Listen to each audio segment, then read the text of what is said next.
Oh, yeah. We're back at it again. Yo, is there like an echo? Does it sound like there's an echo? Is there an echo?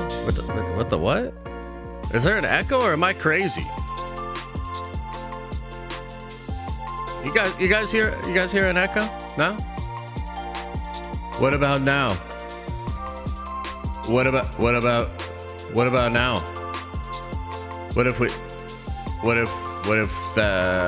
did that? Hey, Finto over on Twitch. Look, guys, I'm gonna figure out a better way to get all of these different services and like the chat and everything. Like, why doesn't the chat from Twitch or Twitch, it does show up in the multi-stream, but Kick doesn't show up, and Twitter doesn't show up. But we're gonna work on that. We're gonna try to get that fixed so I can at least keep an eye on all the chats. But if you're watching, hello, welcome, happy freaking holidays, man. It's almost Christmas time. Can you guys believe it? It's almost Christmas time. I want to try to have some holiday cheer in the stream today. I had some holiday cheer over the weekend. I hope you guys did as well. We'll start off just kind of kicking it, talking about that a little bit. Did you guys do anything nice over the holidays? Who's got cool holiday or Christmas plans? What did I get you for Christmas? I don't know. I have to think about that one. What am I going to get chat for Christmas? That's a good question. Mate, with Christmas coming up, can I get invited to the Diamond Lounge? I don't know about that. I mean, you know, there are rules. There are rules. You know, this isn't Nom. This is bowling. So there are rules. Yeah, speaking of that, maybe we'll do a Diamond Lounge stream this week, or should we save it for next week? So that we can have it like real Christmassy. I don't know. It's up to you guys. I'm 2 months in. I know, Big Papa, and I appreciate you. But, you know, there are rules. We're going to have to wait a little bit. 1 hour belly rub video for Christmas. That sounds disgusting. Yeah, maybe what we'll do, and I was kind of thinking this could be fun. Maybe we'll do like a 12 days of Christmas giveaway thing. And we'll start doing some giveaways and do some stuff like that on the streams. Josh twerk video. Oh, bro. First of all, let me tell you something. I would probably break a hip trying to twerk. Real talk. You know, we're working on it. We're working on getting the fitness back there, man. But Father Time is undefeated. I feel like I would throw a hip out or something. I don't even know what's involved in all of that. But I can't imagine my hips handling that very, very well. Second of all, nobody wants to see that shit.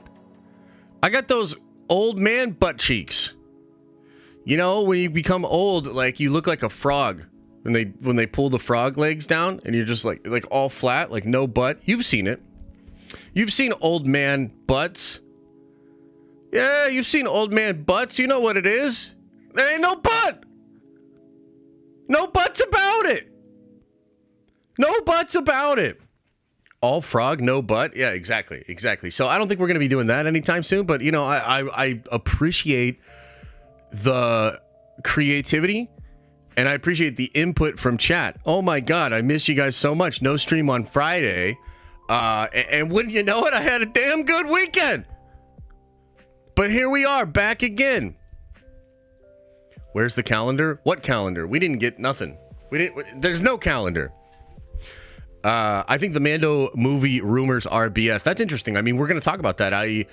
That's kind of the main topic for today. I want to get into that and talk about that because, look, I've got conflicting feelings. I'm sure you guys do too.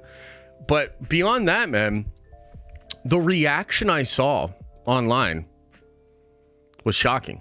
And a little bit that's like a lack of reaction a little bit. And so we'll get into that. We'll kind of talk about it. But I don't know about you guys, but I was like, damn, dude. Ooh, that's rough. Star Wars. I know we've been kind of saying this for a while, or at least I have. But I think Star Wars might really be cooked, man. Like, I think Star Wars might really be cooked. And it might just be, and you know, you're speaking of the old man butt cheeks. Star Wars might be an old man brand now. Star Wars, I could see Star Wars becoming a brand that only a small group of old people still really care about. And that's crazy to me. So we're going to talk about that. You know, we're going to get into it. We're going to break down the rumors. We're going to look at how people are reacting on like Twitter. How are people reacting on Reddit? It's interesting for me sometimes to look at the comments and just see what the comments are. Now, sometimes the comments are like, oh, geez, here we go again. But it's still good to kind of get a sense of like where the fan base is at. I did not see a lot of positivity out there with regards to The Mandalorian Season 4 possibly becoming a movie. I don't know about you guys. Did you guys see it? Did you guys see a bunch of people getting excited about it? Did someone say cakes? Yeah. Does Joe Biden like Star Wars? Who's his favorite character? Ooh, that's a good question. Who do we think Joe Biden's favorite Star Wars character would be?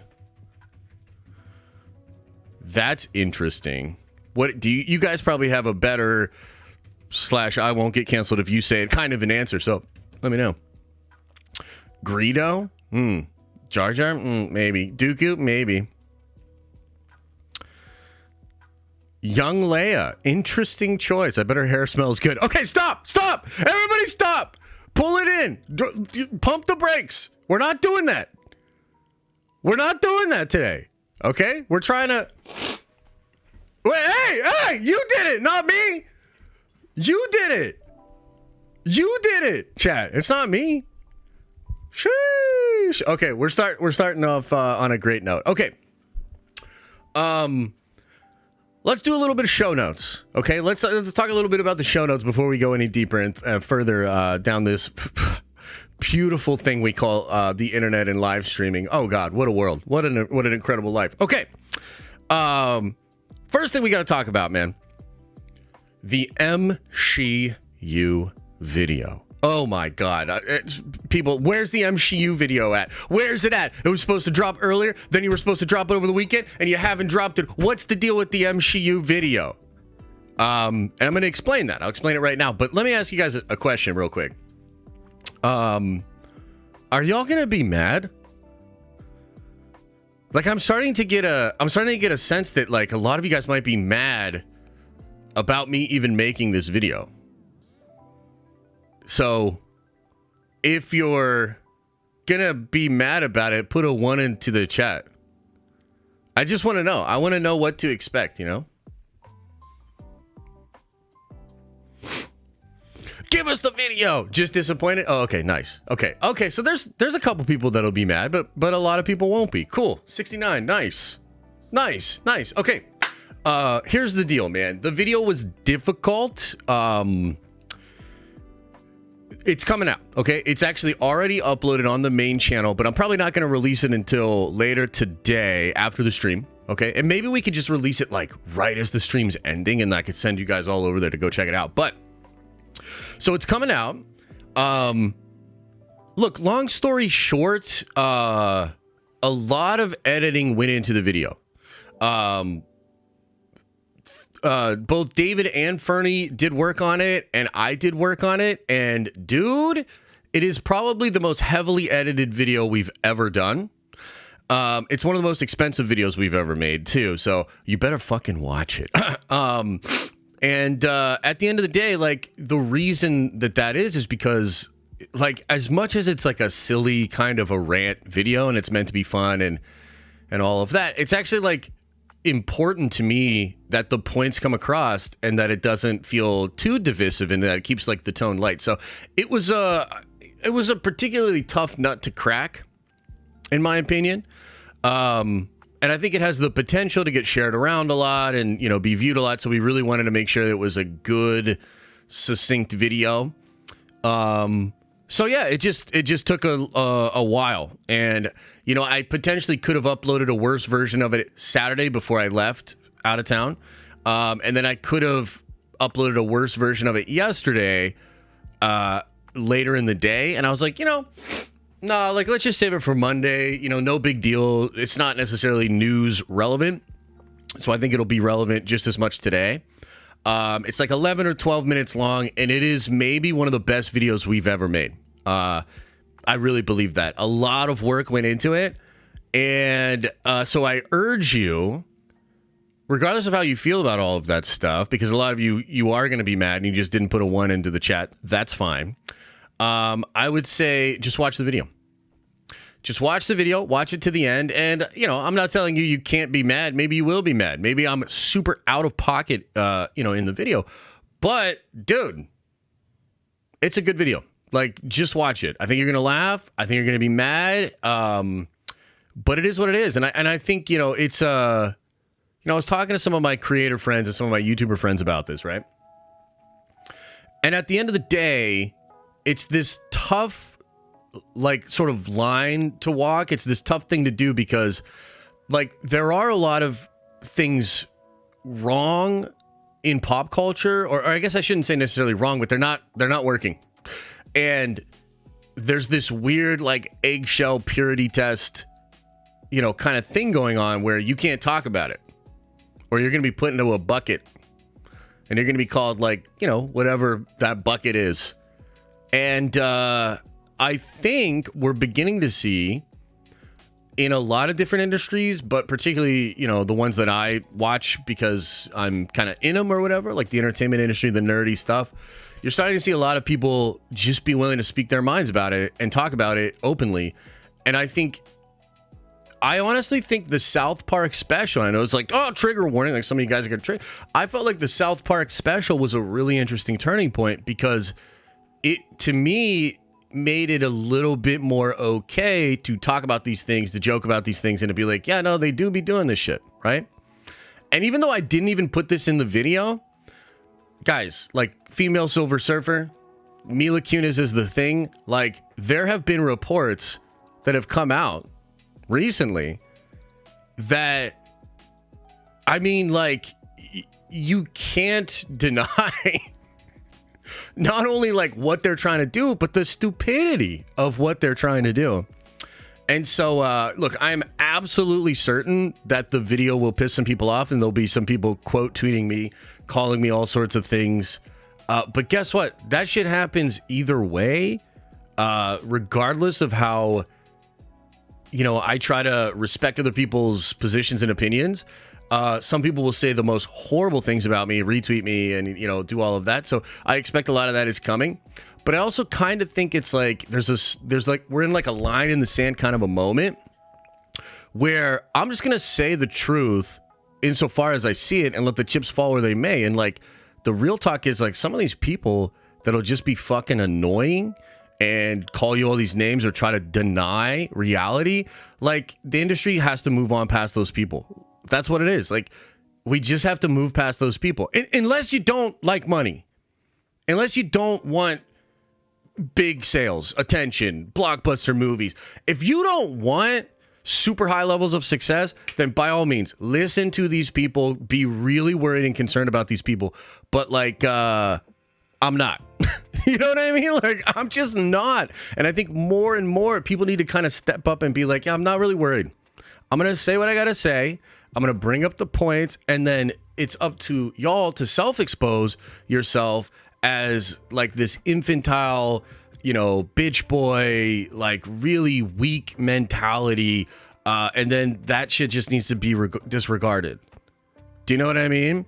So look, I'm not saying like I'm going to do a whole fucking series on this. And at the end of the day, it's not really the kind of content that I enjoy making. But at the same time, like, bro, shit needs to be said. And so, yeah, we're putting it out there. And I'm interested. I'm interested to see what you guys think of it. And I'm interested to see what people say about it on Twitter. I'm interested in what some of my creator friends have to say about it. Because, a lot of my creator friends, like at the end of the day, a lot of people see this for what it is, but they're worried about speaking their mind about it. Because of those same like bitch boy people that I was just describing. Like it's a little bit scary when your, income and your livelihood is so dependent on other people and the general audience, right? It can be really scary to come out and say, you know what? Yeah, I think that is true. I think South Park had a point. I think this is ridiculous. I think this is crazy. I think Disney's doing this, et cetera, right? So, yeah, like, just trying to Keep it real. So we'll see. We'll see. Maybe this will be the last stream, man. Maybe I'm canceled. I'm canceled by Wednesday. Maybe I'm canceled by Wednesday. And then, you know what? It's been real. It's been real. See you on the other side. Okay. So that's the first thing is that video. And I am genuinely excited. I'm excited for you guys to see it. Hey, Powder, that's a very generous super chat. Did you accidentally put an extra zero? Hey, Josh. Sorry I missed your B-Day, bro. Happy belated birthday. We're out here in 50... What's this KM thing? I don't know what that means. Wins on a power pole with scalp. Bro, and you're typing? Have a great day. Lucasfilm is more cooked than I am. Goddamn! Unite! Nerd Avengers for life, dog. Hey, I appreciate you, man. Why don't you... I mean, you could have waited till you got off the pole, man. You know? Sheesh. I don't know what that KM... Kelio meters? The hell is that, man? Kelio meters? Never heard of her. Not interested. Okay. So that's the first thing. That's why there was like 2 videos last week and like a 6-day gap in between videos. It's just there was some family stuff too, but it was just a difficult video. I think it'll be well worth the wait though. You guys are gonna like that one. Okay, so that's gonna drop later today. We're gonna do a Nerd Avengers stream tomorrow at 11. I'm excited for that. We'll talk some Christmas stuff. We'll talk about just all the cool stuff that's going on behind the scenes. A lot of fun stuff.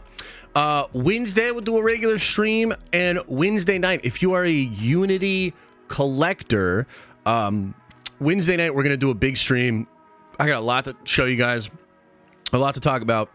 It's going to be dope, man. Try to be there if you can't. Watch it on the replay if you can't. We are very close.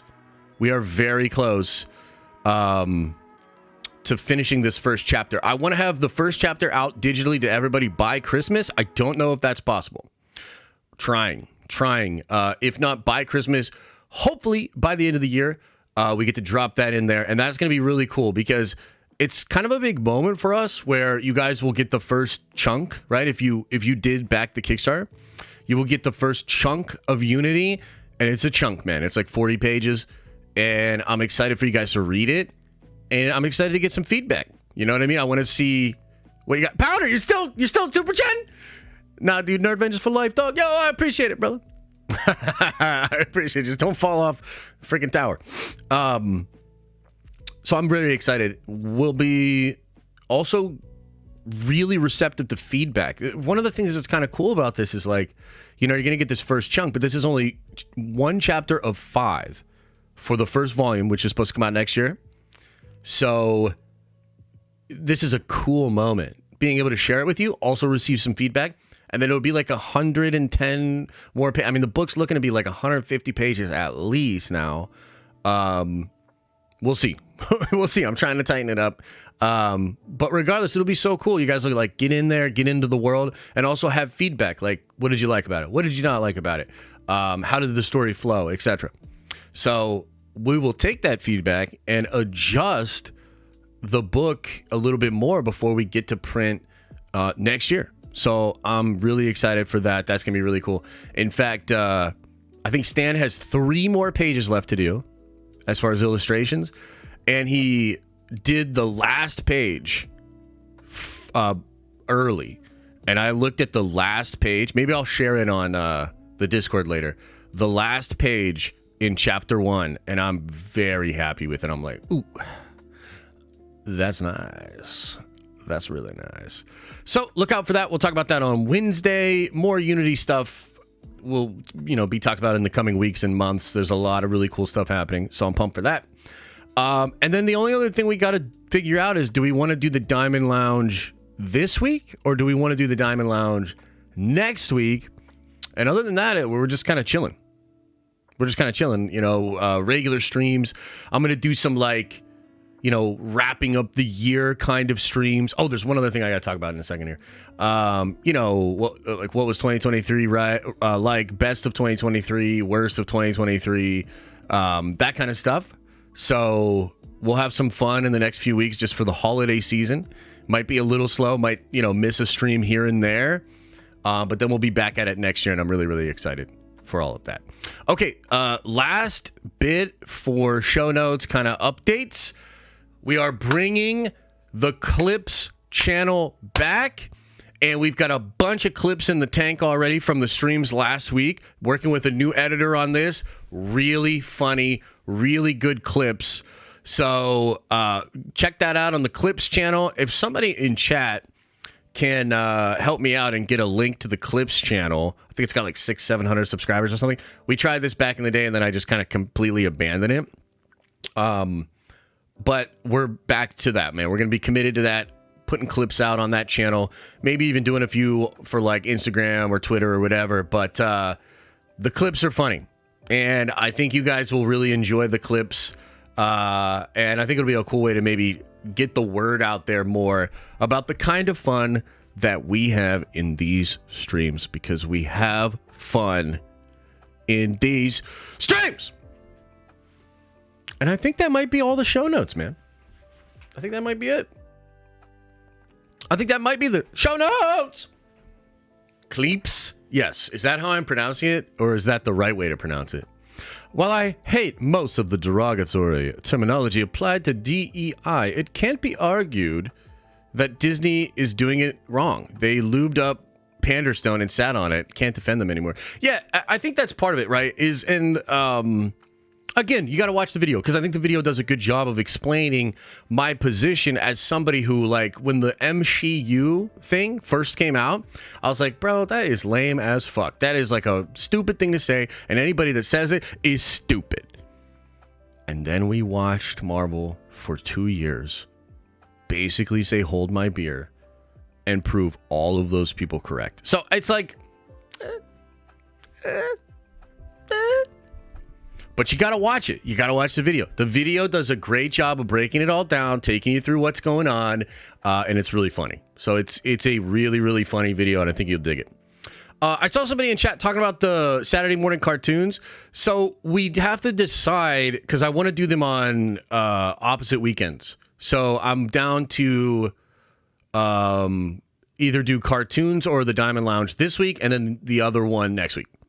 So if we do cartoons this week, we'll do Diamond Lounge next week, and vice versa. So either way, I'm good with it. Either way, we'll get it done.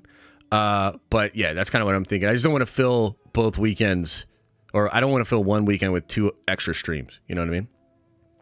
Hold my amaranth yeast beer. It's about to go soy in here, boy. Oh, man. Quote of the day. That is absolutely the quote of the day, and we're just going to leave it there. Okay.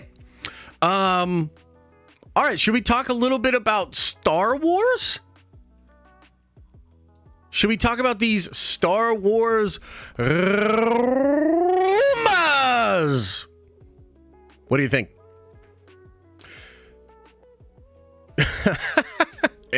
Oh, jeez. Oh, jeez. Oh, jeez. Okay. Okay. All right, so let's get into this a little bit, guys. So, rumors abound about The Mandalorian season 4, or maybe season movie? Question mark. Now, I don't know who the first person was that came up with this rumor, or found out about it or knew about it, because it had apparently been circulating. I wasn't aware of this. Okay, but it was circulating, and then Jeff Snyder corroborated that rumor last week on the Hot Mic podcast. Okay. And yeah, so that's wild. So the rumor is, guys, that Lucasfilm is, instead of doing The Mandalorian season 4, they would make that into a movie. So whatever story they had, or whatever story they were going to do for The Mandalorian season 4, would be instead saved for a movie. Now, the other side of this that's interesting is, like, if that is true, that is wild, because it shows a huge change in their plans, seemingly, right? Even from earlier this year when we had Star Wars Celebration. Y'all remember Star Wars Celebration? They came out, talked about the 3 movies and their big plan and all this other stuff. Ooh, WDW Pro had the rumor first. That's really interesting. I'll hit him up right now and find out if that's true. Because that's really interesting. We'll give credit over there. They got good sources, man. WD, we disagree about a lot, but got good sources. Let me ask him real quick.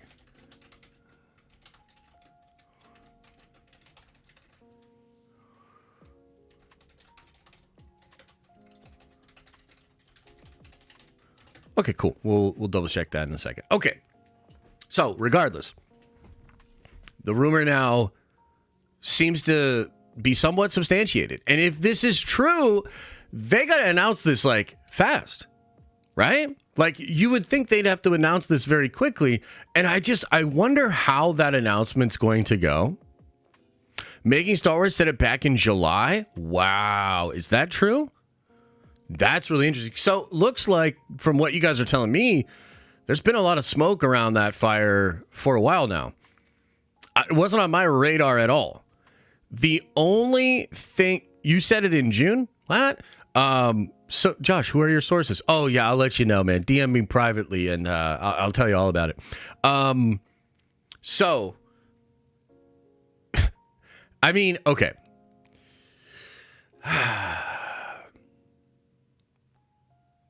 Where to begin with this? I think, for me, we had heard over a year ago that John and Dave were going to be doing something on the film side. Do you remember this? I think Grace was maybe one of the first people that had that. And she said, I'm hearing Filoni and Favreau will be doing stuff on the film side. And I remember, I was like, oh, that's really cool. I'm excited. Nice.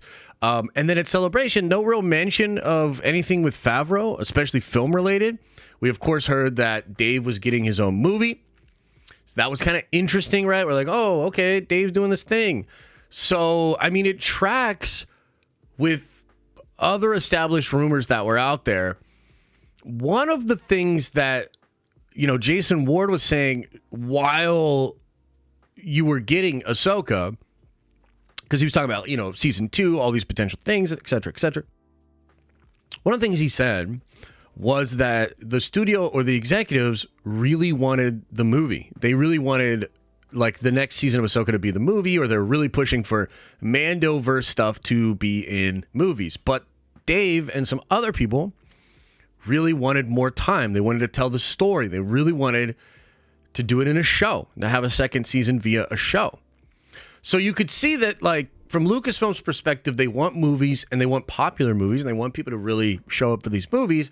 They know The Mandalorian is maybe the most popular thing that they currently have going. And so it just, like, you put 2 and 2 together and get 4. Like, it makes sense that they would want to do that and to have a Mandalorian movie in theaters.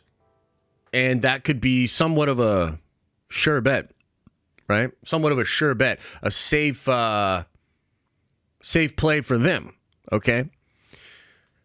But to me, it was fascinating to see the lack of a big reaction over this news, and a lot of the reaction I saw was negative.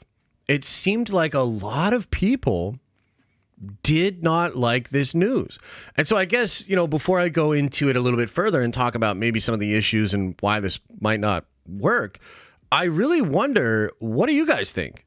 Like, do you think this is a good idea? Does chat want this? Do fans want this? What do you think? Mando season 4, and if it's true, and I think this was in Jeff's scoop too, it would be the next movie. So basically, all of those 3 movies that were announced at Celebration, you would instead get Mando movie first. So just, that kind of adds a little bit to it as well. Hell yeah, I'm down. No. Lucasfilm sources mean very little when they choose the lamest way to divert expectations. That's fair. Mandalorian Season 3 ended the show perfectly in its last shot. I'd rather see Season 4 as a movie rather than rush out any movies just to please shareholders. Even Filoni's movie can't be rushed. That's true. No, yes. I thought it was stupid they couldn't use legacy characters. I agree. Let's see here. Yes and no. No. Man, honestly, can we just go back to old school Star Wars? That's a whole nother thing. They got to prioritize stories. I agree. Why not? Yes. Don't really care after season 3. Are they trying to milk the cow with this? Yeah, it kind of seems like it. Only if it gets to be the next phase. Yeah, I see positive reactions. No filler in a movie version. That's fair. No, I don't want it at all. Do a poll. Okay, let's do a poll. We got to end this poll and let's do another poll. See what you guys think. So maybe let's phrase it like this. Do you like the idea of Mando season 4 being a movie? What do you think, chat? What do you think? Put a don't care option. Maybe I should have. Maybe I should have. Next phase needs to be in Mando timeline. Oh, man. Oh, man. Oh, man. Oh, man. I feel like the Tower of Babel happened in the Star Wars fandom. And I think it was Andor. I mean, look, I'm going to make this point again, and I know it really triggers some people, and it's why I keep making it, because I hate you and I want to trigger you. But the Tower of Babel happened, and it was Andor. And what I mean is, it was Kenobi. I don't think Kenobi divided audiences the same way that Andor did. I think Kenobi just made us realize they don't care. Not the sequel trilogy. The sequel trilogy was certainly a start of it. The Last Jedi is something that I still to this day do not think Lucasfilm has recovered from. So maybe you could say it was The Last Jedi. Maybe. But the point I'm making is, like, for me, right, somebody that literally like lives and breathes the fandom. You know, I've been a part of the Star Wars fandom for a long time, been making content, posting theories, and, you know, I'm on Reddit and Twitter and YouTube, and, you know, did Nerd Theory for like 3+ years. Like, I have access to, and I have the vantage point of a lot of Star Wars fans. Like, that's just what it is. And they're very divided. And even this news of Mando, and you could maybe see it a little bit in some of the answers that we just went over. But when I look out online, I just see like so much division. Like, I see some people saying, I think we need to stop fill-in shows and we just need to go ahead, go past everything and do new stories. I see some people that, like, they're fixated on that and they think that's the solution. There are some people that think you just need to do, like, Andor, and Star Wars needs to, like, grow up and kind of go into that mature place. I've seen some people saying the shows need to be the shows, that you need to develop these characters over time. They actually don't like the idea of Mando being a movie because they're like, wait a minute, like, how are you going to even do that? The shows have so much going on. If you just condense it into a movie, you're never going to get that. Some people saying they just need to go back to OT stuff. Like, it feels so divided. I don't know that there's a consensus. So even this story here, man, if you had done this maybe after Mando season 2, I feel like generally speaking, a lot of people would have been excited about it. But because we've had so many different things happen since Mando 2, I mean, you've got Boba Fett, you've got Kenobi, you've got Andor, and important to this conversation, you have The Mandalorian season 3, which I think we can all admit is the worst season. Is there anybody out there that thinks Mando season 3 isn't the worst season of The Mandalorian? I don't know if I've seen anybody have that take. Like, you know what I mean? Like, I see a lot of dumb shit online. I don't know if I've ever seen anybody die on the hill or even attempt to die on the hill that Mando season 3 is the best season. Like, we all agree it's the worst. It's crazy when you think about it, because Star Wars fans really don't agree on shit. But I think most of them agree season 3 bad. Even if they don't think it's bad, they think it's worse than season 1 and 2, right?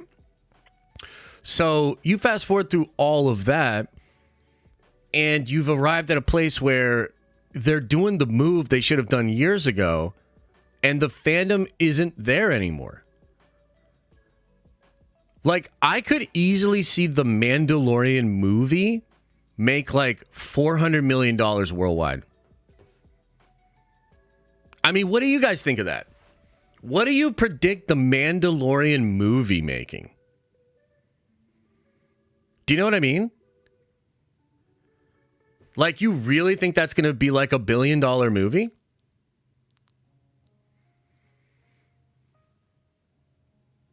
Like, I just don't see it. I mean, there's a lot of reasons why I don't think it's going to make a ton of movie. I mean, first of all, these are streaming and television characters, right? And I mean, we just saw with the Marvels that when you try to take these characters that are from streaming and put them in a big movie, it doesn't really get people lining up around the block. I think there's already this kind of inherent thing happening with audiences where they're willing to wait for streaming. Disney in some ways did this to themselves, right? We're already in some ways waiting for streaming, even for really good movies, even for movies that feel like you should probably see in theaters, right? A Mandalorian movie screams, just wait. Like, is what I'm saying making sense at all? Like, it literally has all of the baggage of the modern audience problem. Like, it feels like something you should be watching on Disney Plus. And I don't know who's going to star in the movie. Is Pedro, I'm literally in every single fucking franchise, Pascal, going to actually be in the movie? Really? Because as far as I understand it, he's booked up. Grogu will. That's interesting.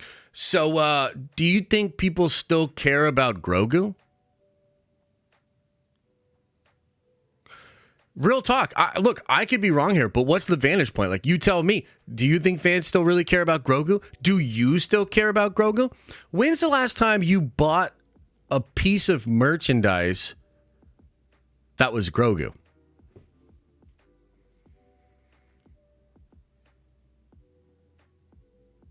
Like, I'm over Grogu, bro. Like, I've been over Grogu.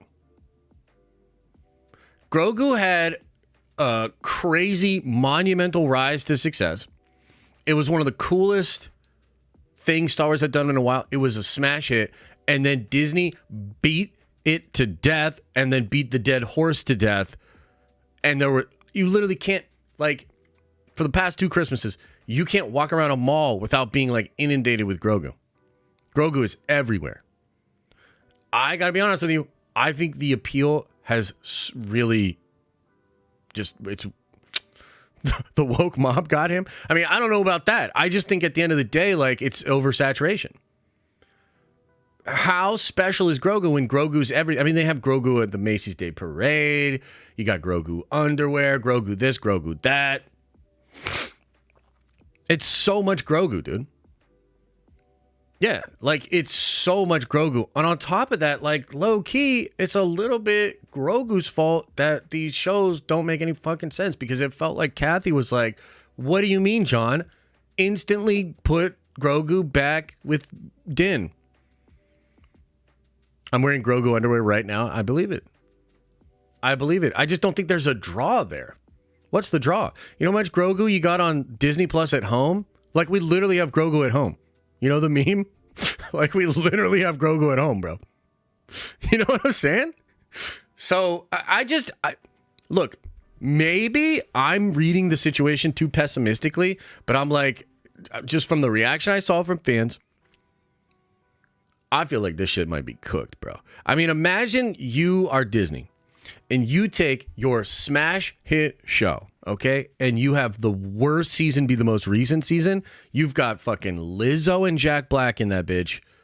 And then your plan is to take the next season and make it into a movie? How can you go from a show that is clearly in decline, a brand that is clearly in decline, and just try to latch on to the thing that you feel like still has a pulse out there. Bro, I feel like, and here's the other side. I feel like this movie will wildly underperform. And the problem here is you're like putting a like nail in the coffin of that hit show. By trying to over-commercialize Grogu, by trying to over-commercialize that show, and by then, out of seemingly nowhere, going into production on a Grogu Din Djarin movie, I feel like you're literally doing the thing that is killing the brand, and you won't be able to hide behind Disney Plus numbers. That failure is going to be very public. And we're all going to be like, damn, I guess motherfuckers don't care about Mando or Star Wars. So I feel like it's a horrible idea. Here's the thing. Are there reasons that make sense? And is there like potential here? Absolutely. But the problem is this. The problem is this was the right move 2 years ago. This was the right move 2 years ago.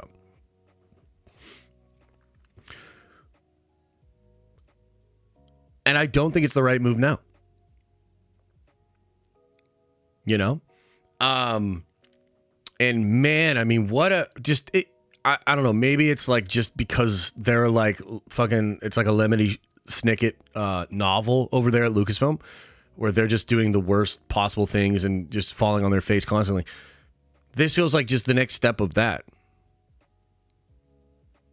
Yeah. Yeah, imagine doing this after Luke's return. I mean, that would have been dope. And the other thing is this. It's like, okay, so maybe Luke will be in the movie. Shit, maybe Luke stars in the movie. Then why is it a Mando movie? Don't call it a Mando movie. Just make Luke. Just make the Luke movie. Make this heir to the Empire thing that you want to do, because I think that part of it's like they want to set up more for the heir to the Empire movie because Ahsoka didn't do that. Yeah, for sure. But then just call it Heir to the Empire Part 1.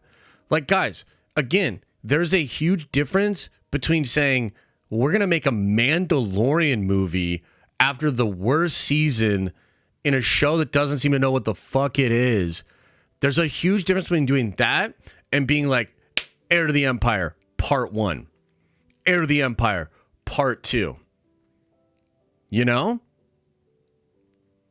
So, I don't know, man. Like, and the reactions I saw, guys, like, we can go look at some of the reactions. Like, you know what? Fuck it. Let's go. Let's look it up. Let's look up Mandalorian. And let's see what people are saying. Let's just look at it. You know what I mean? Let's actually see what are the fans actually saying out there. Check this out. Okay. So, I mean, we can scroll up here and we got which we can watch this Star Wars Meg video.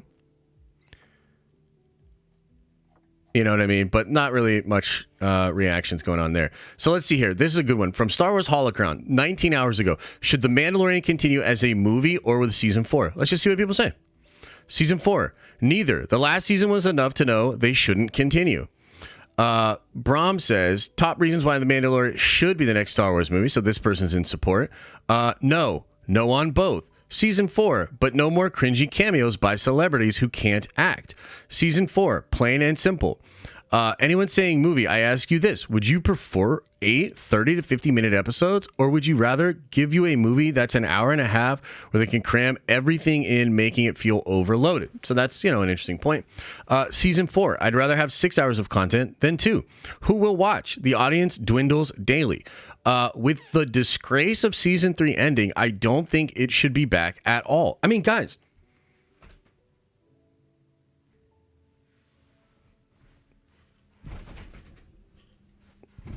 like, what does Lucasfilm do, bro? Like, did they just get on here and be like, well, you know what we could do? The opposite of what fans want, because these guys kind of seem like buttholes. Like, is that what's going on? That might be the only explanation. Season 4, for sure, have it lead into the Republic movie. Season 4, wish it would just go back to being a show about bounty hunting, not the cliched Jedi vs. Sith. Just give me Pedro Pascal as Din and I'm happy. As long as Favreau writes it, it'll be mediocre, no matter the format. But I'd prefer Star Wars to have mediocre series rather than mediocre films. That's low-key kind of a great take. I mean, I don't necessarily agree that Favreau is incapable of making good shit, because he made Elf, so he's goated for life for that, right? But I mean, let's be real.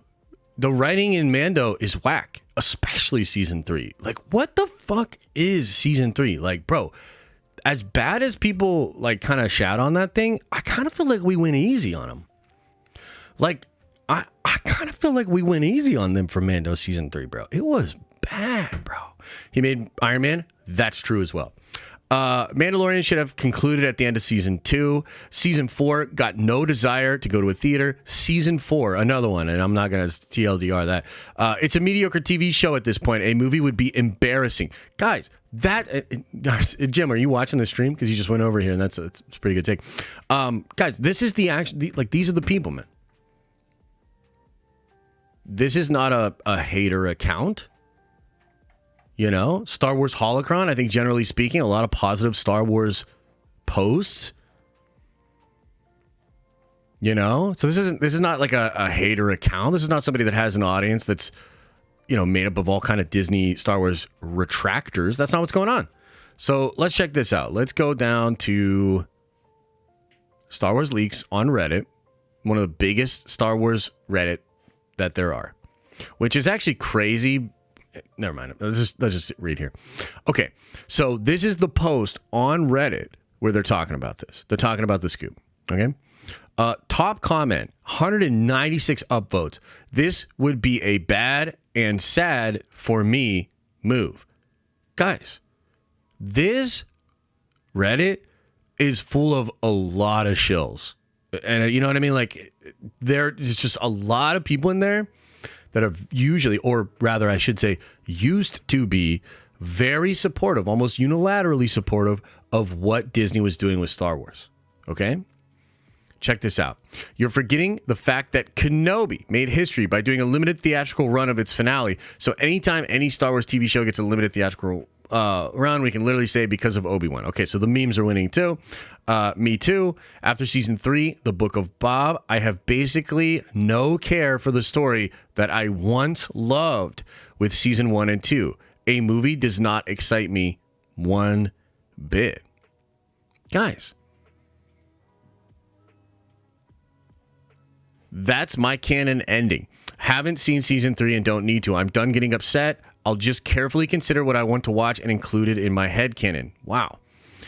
I mean, guys, like, again, this is the biggest subreddit, the biggest Star Wars subreddit. I mean, maybe is there rumors maybe in the actual Star Wars subreddit that we could look at and see?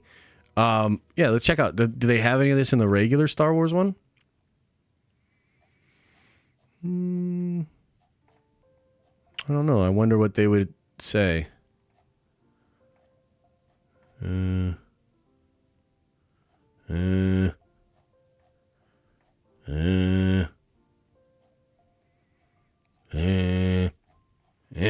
don't see it in there. Okay, so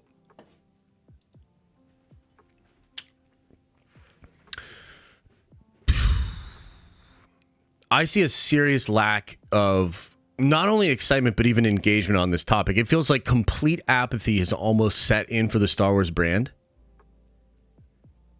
Like, bro, this shit is cooked, man. Like, it would have been like years ago if you had told me, again, after season 2, if you had told me movie and the next bit, and like, because we leave with like Luke and all this stuff, it's like really, really interesting, you know? If you had just kind of led that into a film, I feel like people would have lost their minds. 2 years later, people don't care. And it's like, this to me feels like such a bad look that like they're going to do this and they're just going to like avoid the reactions. They're going to not understand that most people are just like sigh. And then the movie's going to severely underperform. and then they won't be able to hide how cooked the brand is. You know? Like, this is a really weird one, because when I initially heard it, I was like, oh, dude, that could be really cool. I mean, you know, you've got a potentially bigger budget, you know, so maybe they could do more Luke, right? They've got the potential to, you know, have all kinds of crazy things. I miss going to the movie theaters to see Star Wars, but this just feels totally wrong, and it feels like it feels like a fire sale almost. You know, and dude, at this point, I mean, this is what's really scary about Star Wars. I think if they understood this, they would be in complete panic. It's to the point where, like, man, you just think about what we're talking about here. The hit show, the only thing people really cared about in a post-sequel trilogy world, man.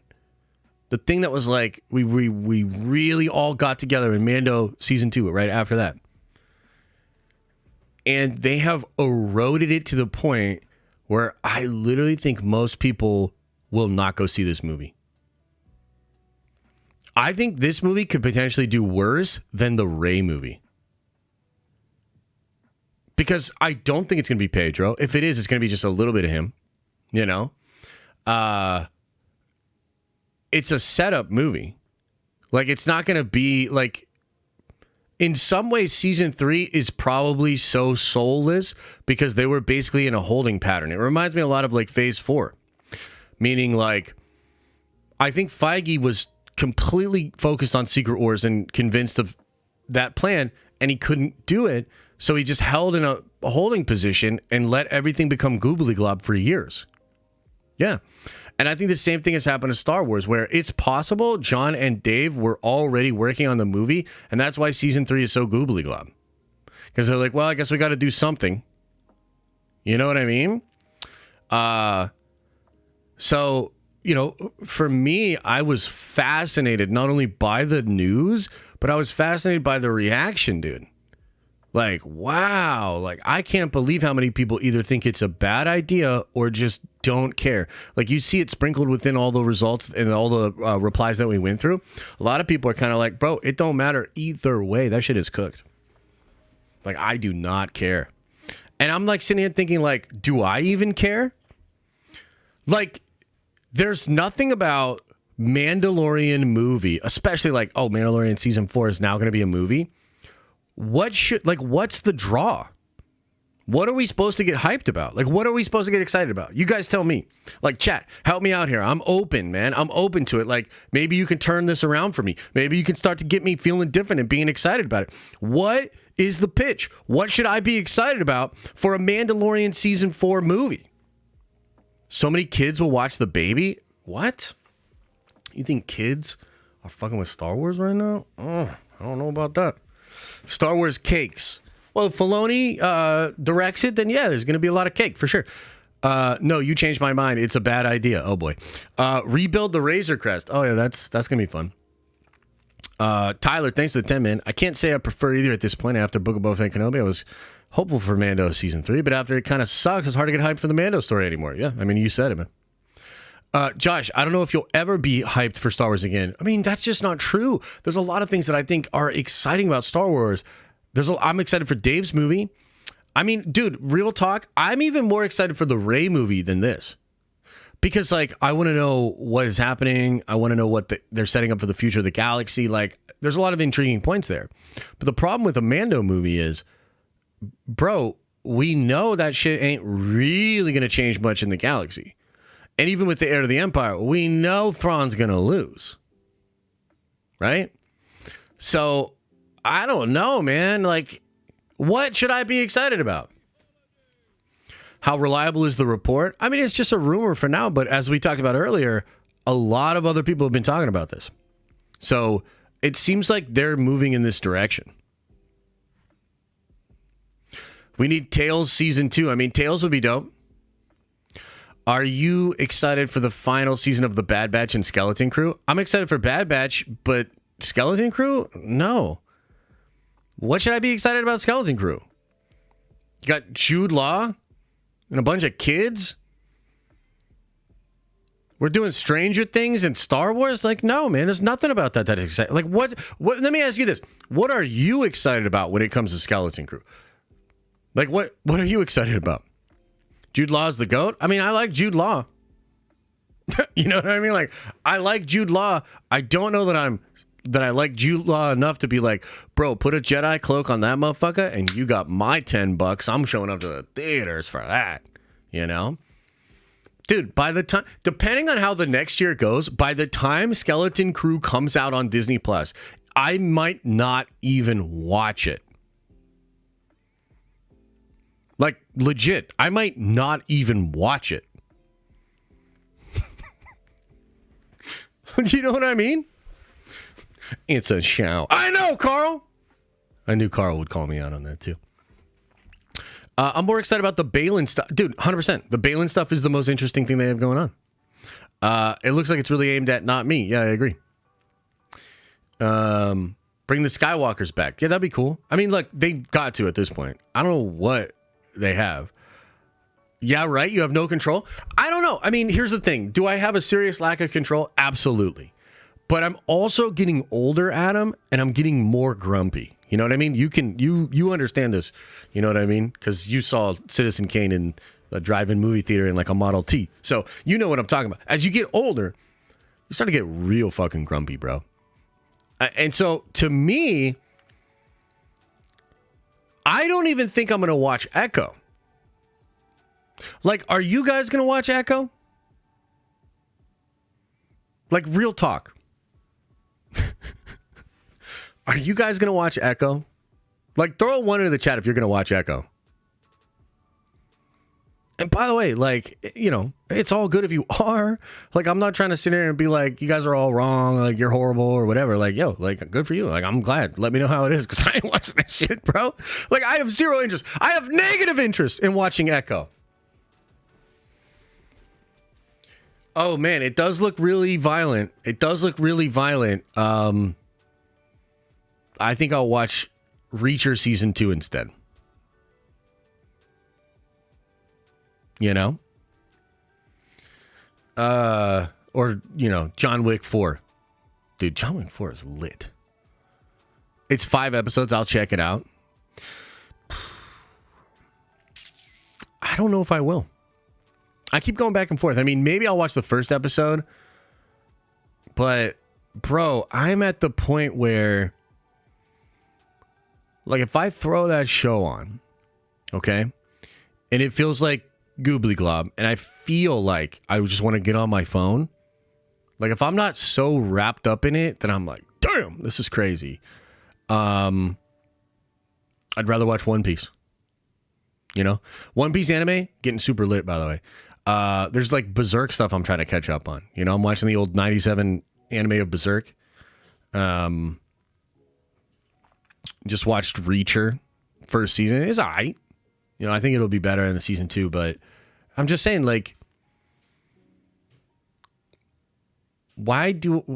there's no inherent draw for me to watch Echo.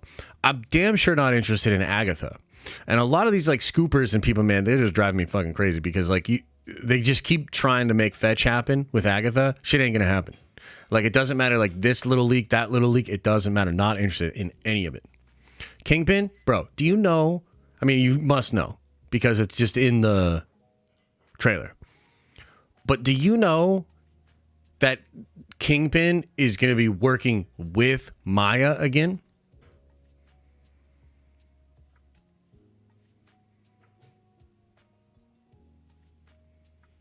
Like, Kingpin with, like, a scar or some kind of eye patch is literally just going to be working with Maya again. She shot him in the face.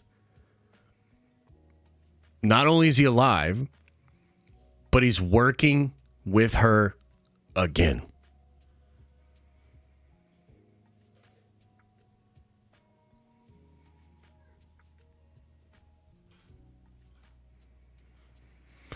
I mean, that is next level simping You know what I mean? Like, that is next. Like, that is some. I almost got myself in trouble just now. But that is some.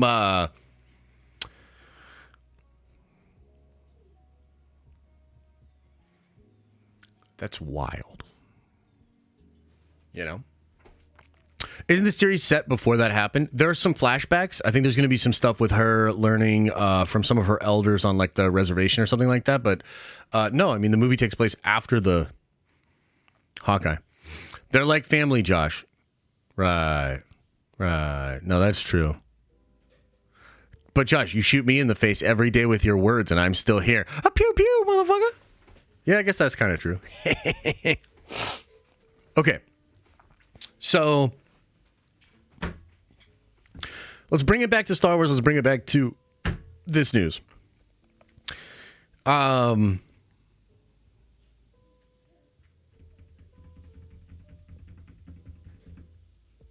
do you think it's going to be like when Kathy comes out to announce it? Kathy come out and announce it and be like, so guys, I'm really excited to tell you that the plan we announced 8 to 9 months ago is not the real one. And now I'm so excited to tell you that the next season of our hit television show, Mando and Lizzo, is going to be a feature film in theaters. Wild. So to me, I predict the fandom sighing. Is there a way that this could actually be lit and really awesome? Sure. Do I expect that? No. I expect this movie to do terribly. And I think the fandom will kick and scream the whole way there. Disney and Lucasfilm will ignore them completely. They will deliver something that will show you the status quo of Star Wars as a brand now. And I guess I just wonder, when does this ride end? You know, when does this ride end? Would there be any level of failure so big that Lucasfilm wouldn't be able to deny it and ignore it anymore? Did you guys watch you know what I want to do? I want to shift into this. I want to watch, I believe Dan Murrell did a video that more or less proves that the losses from Disney over the past couple of years have completely wiped out this is a 50-minute video. God damn, we can't be watching that. But in this video, he talks about how these losses for Disney over the past couple of years have completely wiped out the profits of Endgame, Infinity War, and Avatar 2.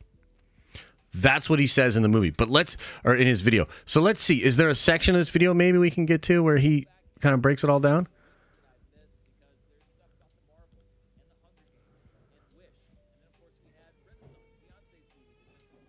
Let's see here.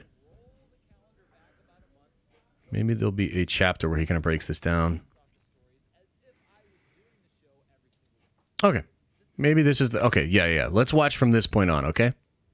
Let me get this pulled up for you guys. This is fascinating.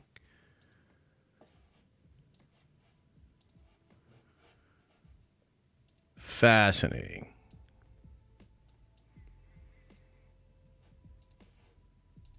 Okay, pause that. Okay.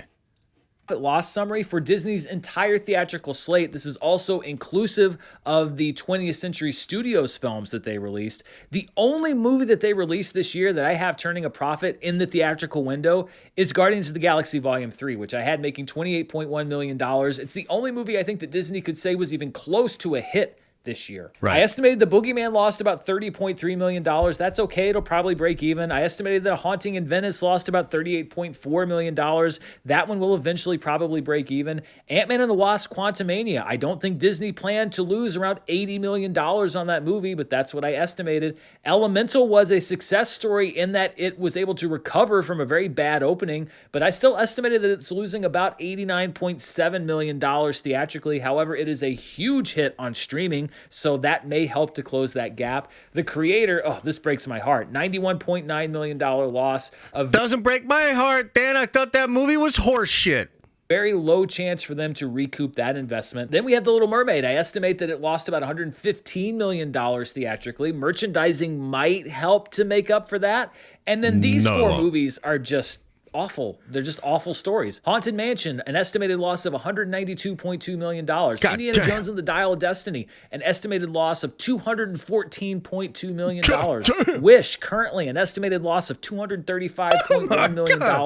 The Marvels, right now the worst performing film of the year for Disney, estimated loss of $259.4 million.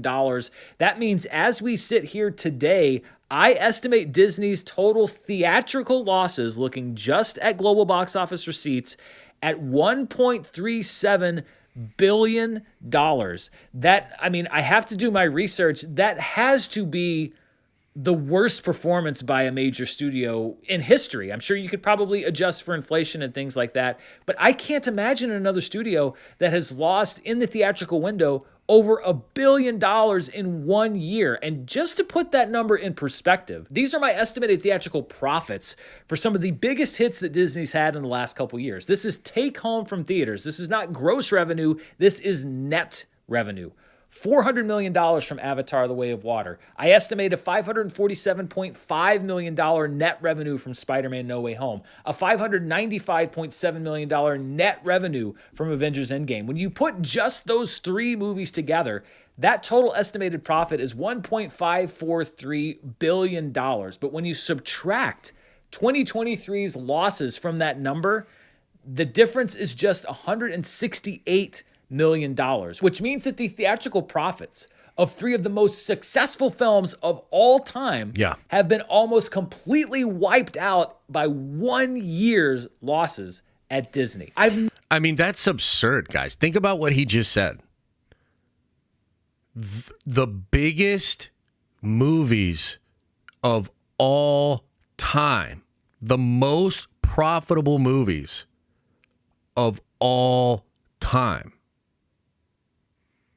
wiped out. Wiped out.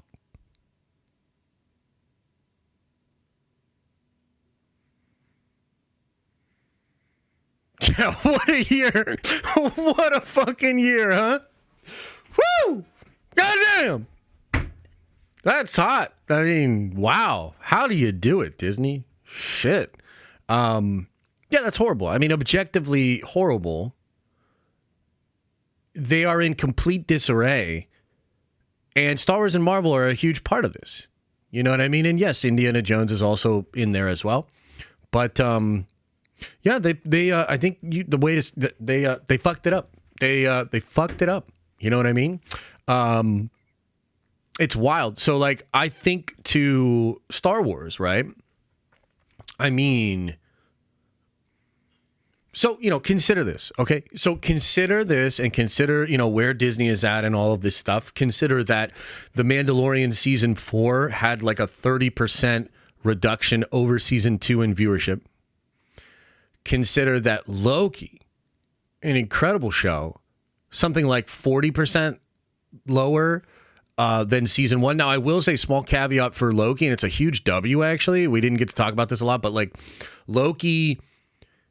Actually, that final episode, I think, topped the originals chart, unless I'm wrong. Like, it was a big W for them. I think that's a perfect face for Dan. I'm going to leave it paused. He doesn't look bad. That's the exact right face to be making here. Right, so Loki, severely underperforming. I mean, they're just doing bomb after bomb. I mean, Wish is a huge bomb, blow up in their face.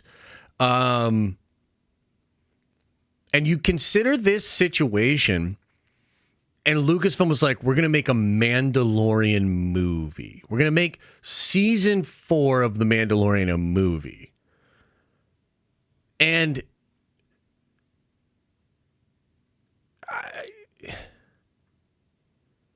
did they, like, what? Yeah, and it was fourth on the overall charts. I mean, that's an incredible accomplishment. It shows... that there is still an audience. There is still the capacity for them to reach those people. And I think Marvel is in a much better spot than Star Wars is. But make no mistake, I mean, Marvel just dropped a $269 million loss on the Marvels. I mean, that's one of the biggest bombs in the history of Hollywood. Right? So Marvel's culpable as well. So, yeah, I just don't see it. I just don't see how Mando season 4 movie is the way out of this shit. Like, and you know,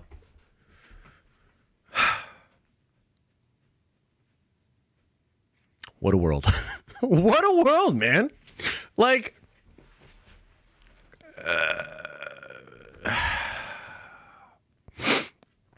how much of it do you personally blame on woke pandering, Josh? Okay, so that's a great question. How much of it? Here's, you know what I think it is? Beyond just the pandering. And the pandering is certainly an issue. It is absolutely an issue. I think the actual bigger problem is just how out of touch they all are. You know what I mean? Again, I make this point. Barbie is maybe one of the most woke things I've ever seen. It was the highest grossing movie of the year. It's a fantastic movie. I don't even love the messaging in the movie. You can't deny the craftsmanship. It is a brilliant film. You know, Super Mario, one of the biggest movies of the year. They girl bossed Peach. Like, it is what it is. They girl bossed Peach, man. You know what I mean? So it's right up that alley of people that were, you know, your usual suspects that would get very fired up and very triggered about this. But I think the difference between something like Barbie and something like Mario is that it's still aware enough of who the movie is for and what its job is to still accomplish what it needs to do. Barbie's really entertaining. Barbie has male energy. Barbie appeals to 4 quadrants. Same thing with Mario Bros. And so I think that Disney, like, they kind of, and I used to talk about this a lot, just that their public relations, the way they talk to fans. So it's not so much that they're making boneheaded decisions within the content. It's also that they have zero accountability, that more or less a lot of people that represent the studio in some capacity have come out to kind of blame fans and blame people and take a problem and compound it by being a super out of touch fuckface. So is the wokeness a part of the problem? I would say in some situations it is. You know what I mean? Absolutely. And in the video that I'm going to drop later today, you know, we're going to talk about Marvel needs to man the F up. And this somehow controversial idea that the properties based off of comic books should not just have male wish fulfillment in them. That's boneheaded. That's the real problem. You're creating something that the audience that you maybe originally wanted to get in on by purchasing that entire company, you're kind of not giving them the standard shit that they would get down with. You know what I mean? So I think it's a bit more complicated than like wokeness and pandering. But here's the other thing, okay? Now, having said that, here's again, and this kind of ties into my overall point here. The real problem was the denial that that's an issue. So let's say we have an audience and we're just represented by 100 percentage points, okay? So let's say, and I'd be curious to know what you guys think about this. How much of that audience do you think would be super bothered by any particular woke thing, right? I'd say, you know, you're probably like 20%, 30%, maybe. I feel like 30% is super generous. Again, look at Barbie, look at Super Mario Bros. I don't think it's that clear cut, okay? But I could maybe give you 20%, okay? What's the percentage of that audience that's going to be so bothered by, let's say, just doing conservative stuff or doing like dude stuff? What percentage of the audience would be bothered by that and find that to be problematic? What do you think? What percentage would you put on that? Oh my God, the dogs are going crazy. 0%. Yeah, I think it's a lower percent. You think it'd be 35? That's interesting. Yeah, I think it would be much lower. I think you're looking at 10% or less. Okay? And that's just a notion that I have of it, okay? So what we're saying here, and this is where I think Hollywood and a lot of these people just get it wrong, is you're literally saying, like, we can kind of rationalize, and the notion that we have is that there are far more people that would be upset at woke things than there would be of people upset at like non-woke things, right? So what I don't understand, and I think this is the real issue, is then why are you treating the larger group of people like they matter less? And why are you doing things that appeal to a much smaller group of people? Do you see what I'm saying? And, let's take it like one step further. We know, because we're in the middle of this conversation, but because we're in the middle of this reality, we're going through these moments in this time right now. We know that culture war issues are top of mind, and the culture war itself is very aggressive, and people are really upset. So then why wouldn't you just lean off of that shit a little bit? Like take your foot off the pedal of wokeness just a little bit, not because you don't care, but because the audience is seemingly rejecting it. And that's the thing to me that's like, you would say, I think a lot of people would try to make the point that the wokeness is the problem. But it's not the wokeness that's the problem. It's the inability to read the room. It's the inability to know your audience. It's their being out of touch, which has created more of a divide, because that group of people is just getting more and more pissed off, and you just keep telling them they don't matter, and you keep doing stuff that they don't like. But do you understand how that's actually a little bit different than saying it's just the wokeness? Like, I know nuance is hard, and I know it's not fun to do that, and you'd rather just say get woke, go broke. I totally get it. It's very catchy. You're very catchy over there. But do you understand what I'm saying? It's a part of the problem, but the problem is not that thing inherently. I mean, and I know, like, some people are going to get triggered by this, but like George Lucas had a lot of seemingly woke stuff in his Star Wars. The difference is he had it accessible. It was so, I don't want to say hidden, but it was understated behind the more focused part of the film, which is good and evil. He's making commentary on capitalism. He's making commentary on authoritarianism. He's literally making woke commentary in Star Wars, especially in the prequels.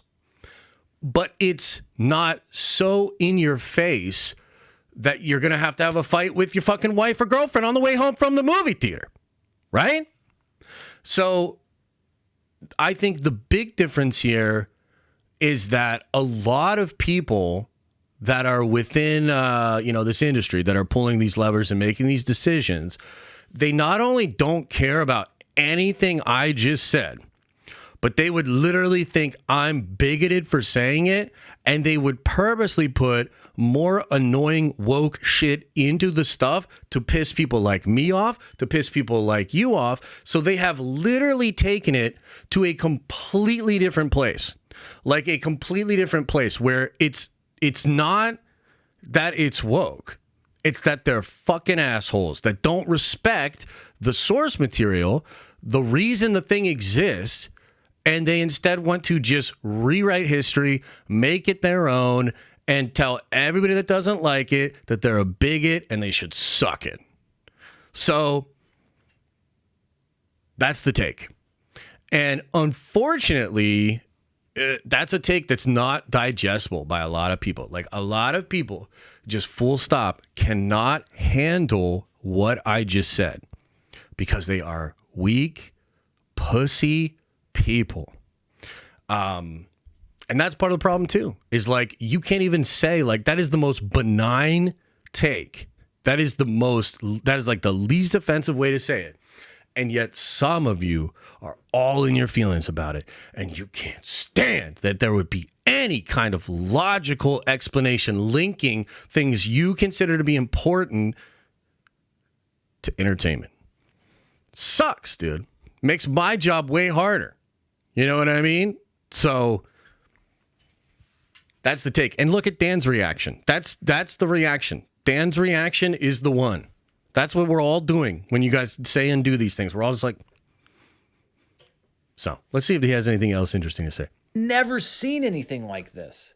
I mean, it's an absolute disaster. And I don't even know what Disney does, honestly, from here. The Sells to bleeding Apple. is so bad at this point. I mean, literally everything that could possibly go wrong has gone wrong this year times 2. The weak, lackluster summer season, the strikes, all of it. It's not all their fault, but a lot of it is their fault. There has been a marked creative downturn, and many people have said this, many people that generally are okay with Disney stuff like me. I just think that this has the potential to be one of the biggest stories of the decade. The 100%, unbeatable, bulletproof, money-making machine has now had what I think is maybe the worst year in the history of the major studio system, or at least certainly the modern history of the major studio system. So Disney will be an interesting one to track in 2024 and as we go forward, because this has been an absolutely catastrophic year for them as far as profitability in the theatrical window. 4 films ended their run on Thanksgiving. Yeah, I mean, it's just crazy. And I think, like,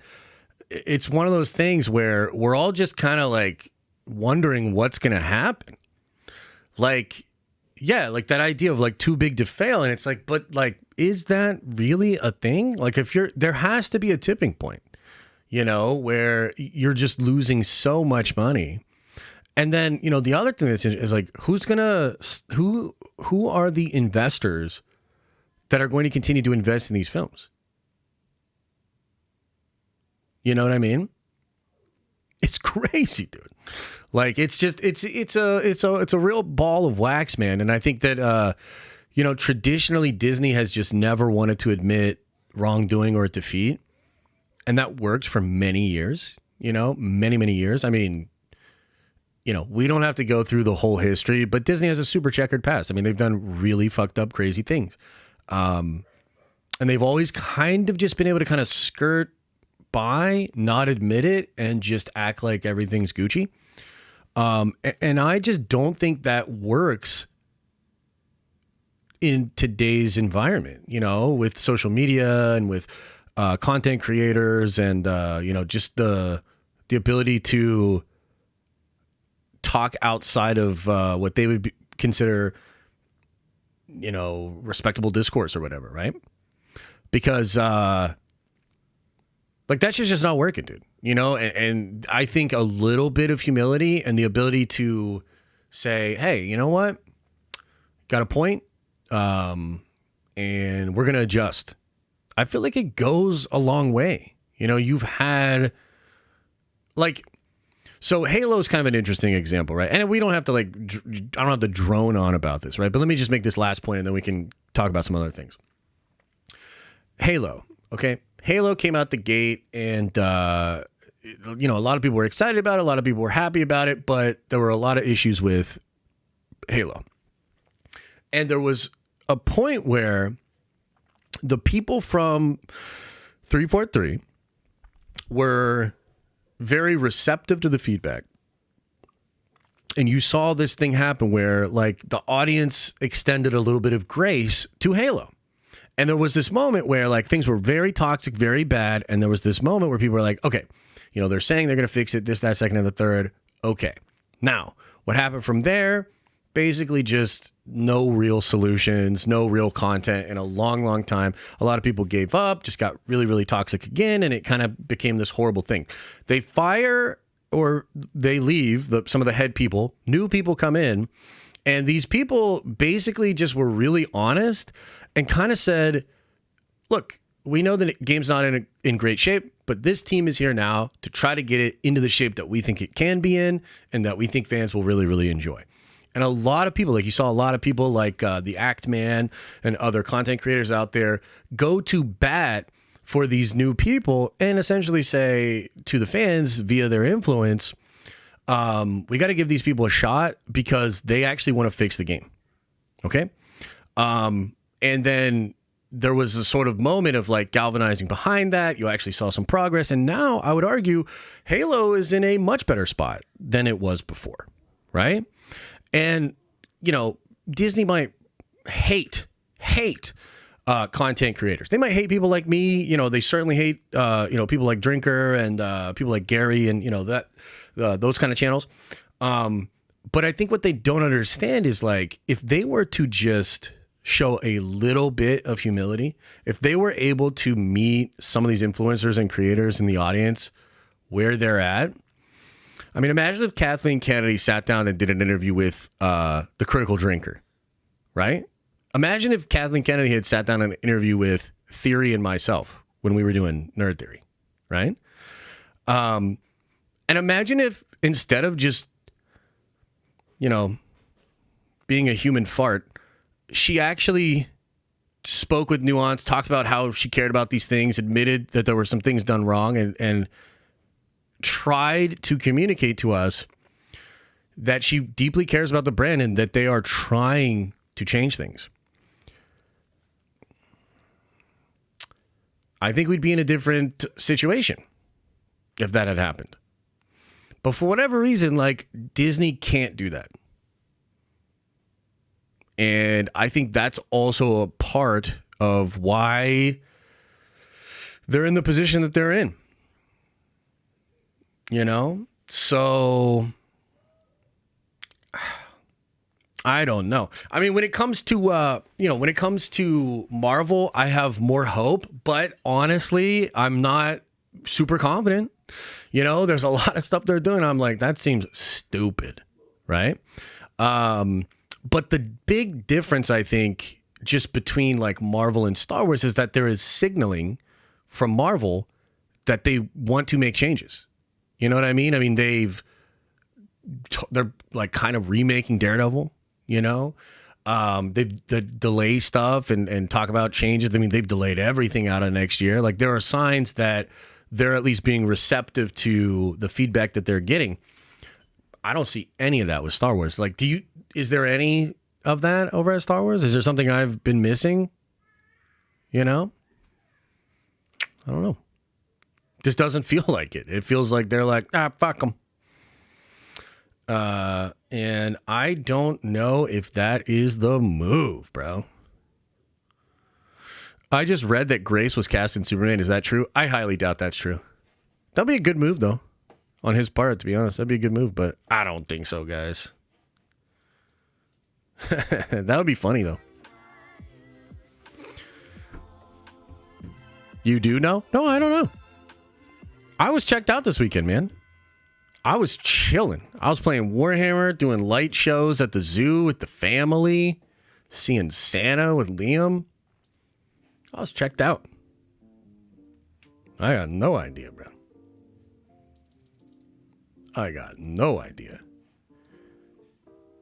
Oh, okay. So it wasn't WDW Pro, by the way, guys.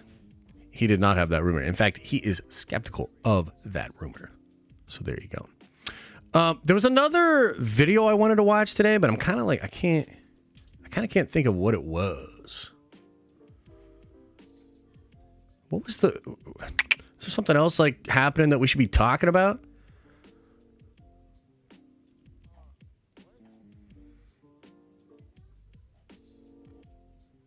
I feel like there was another video I wanted. There was a pitch meeting, Loki season 2 pitch meeting. We haven't seen that yet. Should we watch that?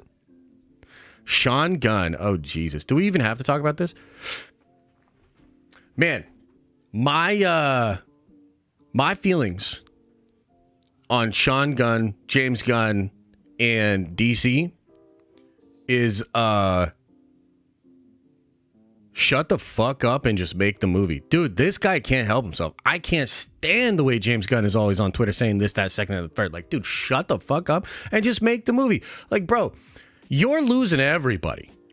I actually saw an account of a guy that was going hard on me during the whole James Gunn thing when it first happened and all that, when we had our beef. I saw a guy that was like going super hard on me literally come out and say, you know, I like James Gunn, but even I have to admit him casting his brother as Maxwell Lord is too much and it looks bad.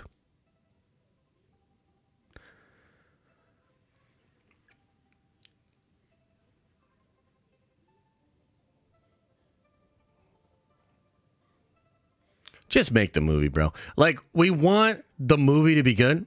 The movie likely will be good. But all these stories and all these comments that you're making online it's making it difficult to root for you, bro. And I am rooting for you. Despite everything, I am rooting for you because Disney's dropping the fucking ball, as we just explained. So I need your bitch ass to get over there and make a decent Superman movie. And the one thing I'll say about James Gunn is he at least understands babes. Babes. So I expect some fucking babes in Superman Legacy. Thank God. But man, I wish this dude would shut up. And also, I mean, he's got to run out of friends. He has to run out of friends. How many more friends does he have? Just fucking cast them all, line them up, make the announcement, put the sand right in our eyeballs. Let's get it over with. Rip the Band-Aid off. How many are your friends? You can't have that many friends because you're a wiener person. So how many people do you got? How many people fuck with you? Line them up. Tell me what they're going to be playing in Superman, and then shut the fuck up and make the movie. Okay. Didn't really want to talk about that, but you know, try to be objective over here.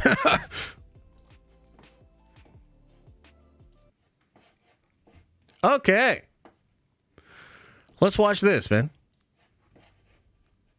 So, you have some new Marvel content for me? Yes, sir, I do. Oh boy, and I gotta say, this strategy of ours to dump hours and hours of Marvel content onto Disney Plus, yeah, it was maybe a mistake. Oh. Yeah, we might have messed up on that. Anyway, too late to stop now. Yeah, too late to stop now. Well, I was thinking we do Loki Season 2. Oh, everybody's favorite villain that hasn't been an actual villain in about 10 years. Exactly. I say we double down on this show because it was one of the few ones people actually seem to like. Very true. So what's gonna happen to Loki this time around? Well, you know how in Season 1, Loki kind of learned to make selfless decisions for the greater good? Sure. Well, in this season, he's going to learn to make selfless decisions for the even greater good. I like that. So after Sylvie killed He Who Remains at the end of Season 1, Loki starts doing this thing called time slipping. What does that mean? I remember the other video. Like a video game character and uncontrollably jumps around to different times and places. Interesting. Yeah, and since he's going back in time, that means he can do stuff then that affects the future. I feel like that's not the explanation we had for time travel in Avengers Endgame. It is not. Time works differently at the TVA. Meaning? It means that now that I've said that, I can do whatever I want and you have to get all the way off my back about it. Oh, okay, let me get off of that thing of yours. So anyway, to stop the time slipping from happening, Mobius and Loki go see this guy named OB because he wrote the TVA handbook. Okay. And he says that this is happening because there are so many branching timelines that this thing called the temporal loom is overloading. Uh-oh, those sound like important time words. So what do? Well, Mobius has to bring this device to the loom, but there's a risk of his skin peeling off and spaghettification, and Loki has to prune himself at the same time. Pruning and spaghettification? That's right. Oh, horrible death words that make me hungry or tight. All right, so anyway, after all that, it still seems like this thing's gonna overload. Uh-oh. So they go find Sylvie in hiding to get her to help. And where's Sylvie hiding? Well, she's in the past working at whatever fast food chain the studio has a good relationship with. Probably McDonald's. I'm loving it. So Sylvie adores working at this McDonald's because of the fantastic work culture and delicious selection of food. They have a whole variety of delicious offerings. Which will be discussed by the characters,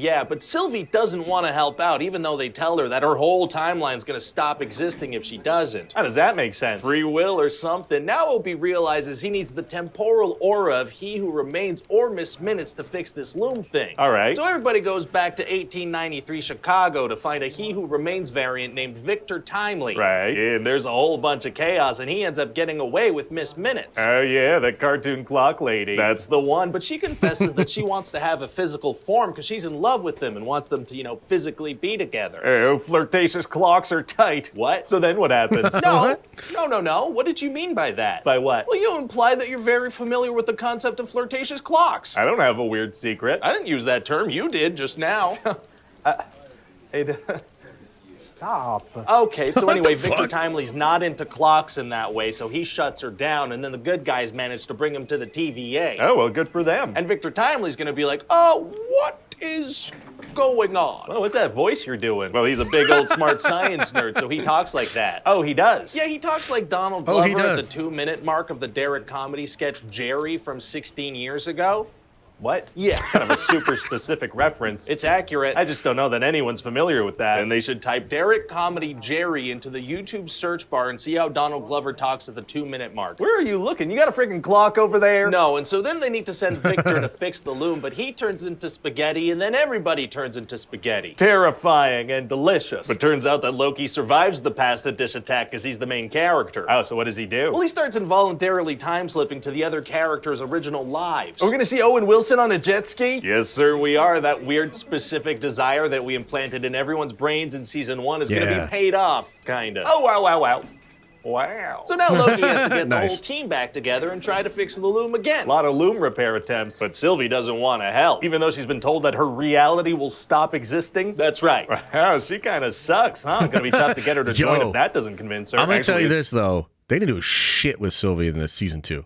Like, she has zero development, zero anything. She's just this curmudgeon, grumpy, useless character. It's gonna be super easy, barely an inconvenience. Oh, really? Yes, eventually her reality does turn to spaghetti, so then she decides to help out. Ugh. So they try to fix the loom again, but everything turns to spaghetti because they're too late. Mamma mia. But then Loki figures out how to control his time slipping, so he sets out to fix this loom earlier. So what does he do? Well, he spends centuries learning about physics, but every time Victor goes out, he still turns to spaghetti. Why does Victor the human have to be the one to go? Why can't Loki the god go? Well, because Victor's the one who invented this thing, so if there are problems, he can solve them. Can't Loki have Victor troubleshoot through a communicator? Hey, shut up. So then Loki goes to see He Who Remains at the end of time, who's like, hey, you can save the loom by killing Sylvie before she kills me. Right. But Loki's like, I will not kill Sylvie. She's the best. She's not. So then Loki realizes he can destroy the loom and rejuvenate all the timelines and make them into a tree-like structure and hold them. How? Magic. That works. So now he's essentially sacrificed himself to oversee all the timeline branches all alone at the end of time forever and ever. Wow. Well, we've come a long way from the Loki that attacked New York City like a week before this. Yeah, like a week ago, but also centuries have passed since then. It's a big character transformation. Major transformation. He truly did replace a sewing device. Well, don't say it like that. Sorry. So what do you think? Oh, honestly, I think it's great. You know, you have a show with a distinct voice and a unique style, focusing on characters. It's good. Thank you. It's really good. In fact, I'd go so far as to say that nothing could put a damper on this. Yeah. Hi, everybody. Ryan George here. Thank you so much. Okay, so good video for sure. They're always great. Now, here's the thing. Interesting segue there, because I remembered the video that I wanted to watch, and I actually wanted to watch E-Man's breakdown of the Jonathan Majors case so far.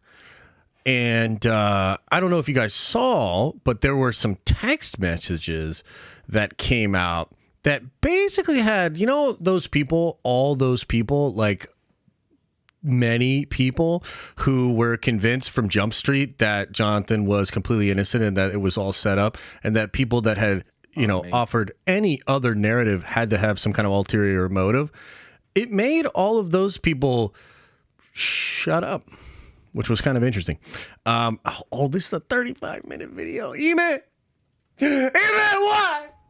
Why is it 35 minutes? I don't know if we can watch 35 minutes, guys.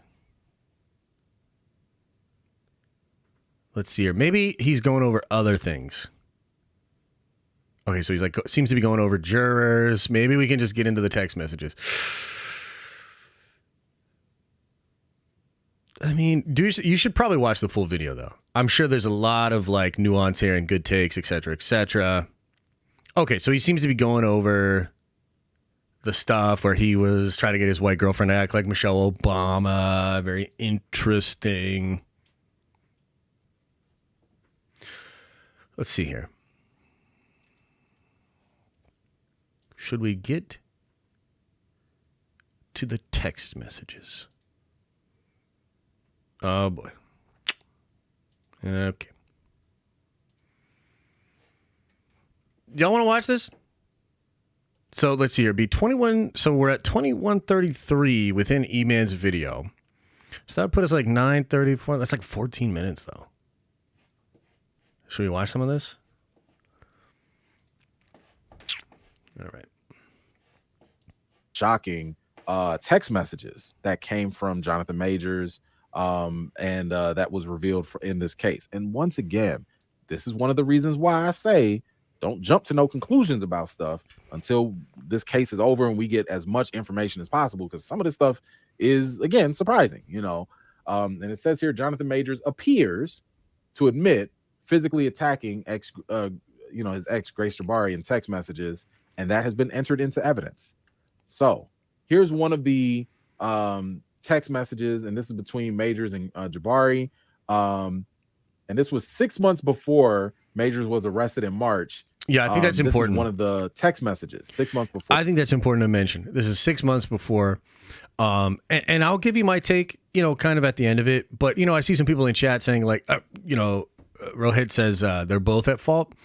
I would say that they both seem like the kind of people that get into those kind of relationships.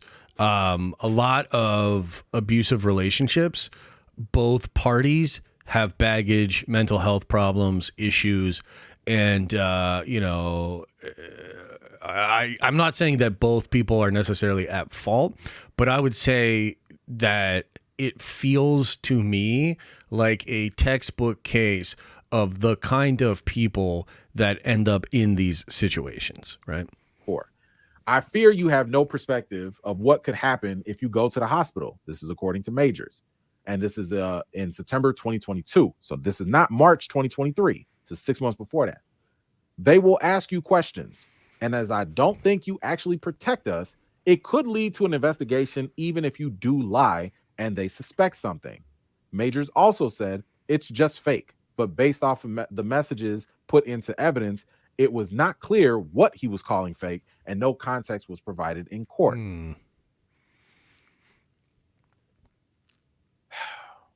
Now, I'll just say this. Actually, no, you know what? Let me read the rest of the messages. I'll go into this. So Jabari continues, I will tell the doctor I bumped my head. Jabari cried as she read aloud the message in court. The assistant attorney took over reading the rest of the messages. This is what Grace Jabari said. I will tell the doctor I bumped my head if I go. I'm going to give it one more day, but I can't sleep and I need some stronger painkillers. That's all. Why would I tell them what really happened when it's clear I want to be with you?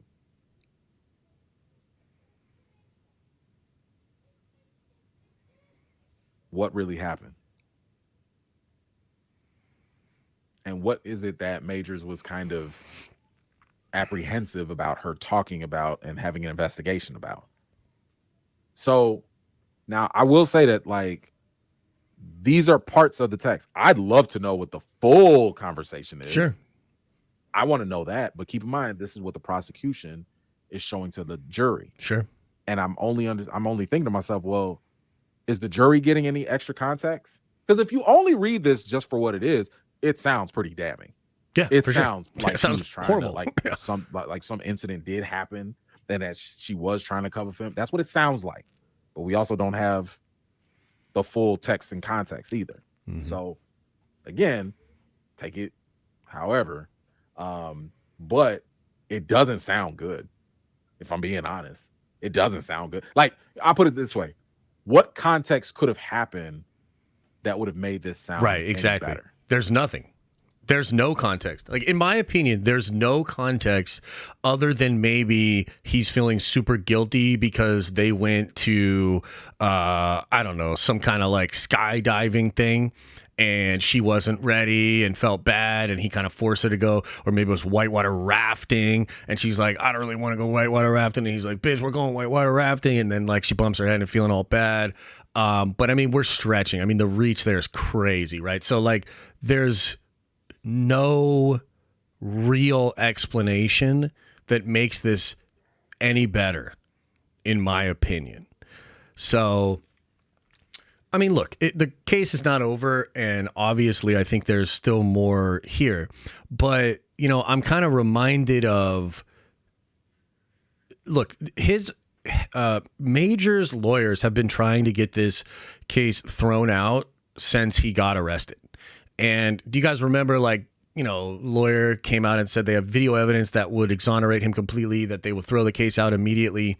They released other text messages. Remember when the other text messages got released that somehow his team thought would help him out or make him look better? And and it was horrible. It was like the same vibes I'm getting from these text messages of like a abusive, overbearing, controlling person. I mean, it just, the earlier text messages, anybody that's ever had like a loved one in that kind of a situation or has ever been in a situation like that, we knew exactly what that was. It is the energy that she was expressing is that frantic, I'm afraid to lose you, like almost, what's the name for it when you are captured or you start to like actually have like feelings for your captor? What's that called? There's like a word for it or whatever. But yeah, just, it certainly does not look good. And, you know, I bring up the thing with his Stockholm syndrome, right? Exactly. And you know, we're speculating here. We don't know for sure, but it's like, that's what it felt like, is a lot of people, and women in particular, do not leave abusive relationships. And it is a bit of Stockholm syndrome. It is a bit of this fear. And it's like this weird fear / love combination of like, I'm the only one that really knows. I'm the person that has to protect them, et cetera, despite like being abused. It's a really fucked up situation, right? So it kind of feels like that. And we'll see how it goes from here, because I think they're just trying to establish that there's a history here. And there was another thing that happened in London. Do you remember there was another incident in London where she did go to the hospital? I don't know the timeline on that, but that appears to have happened in between these two, maybe. And, you know, again, another situation that was kind of covered up or controlled.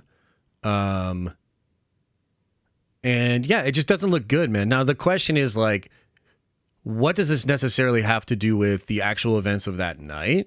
Not really sure.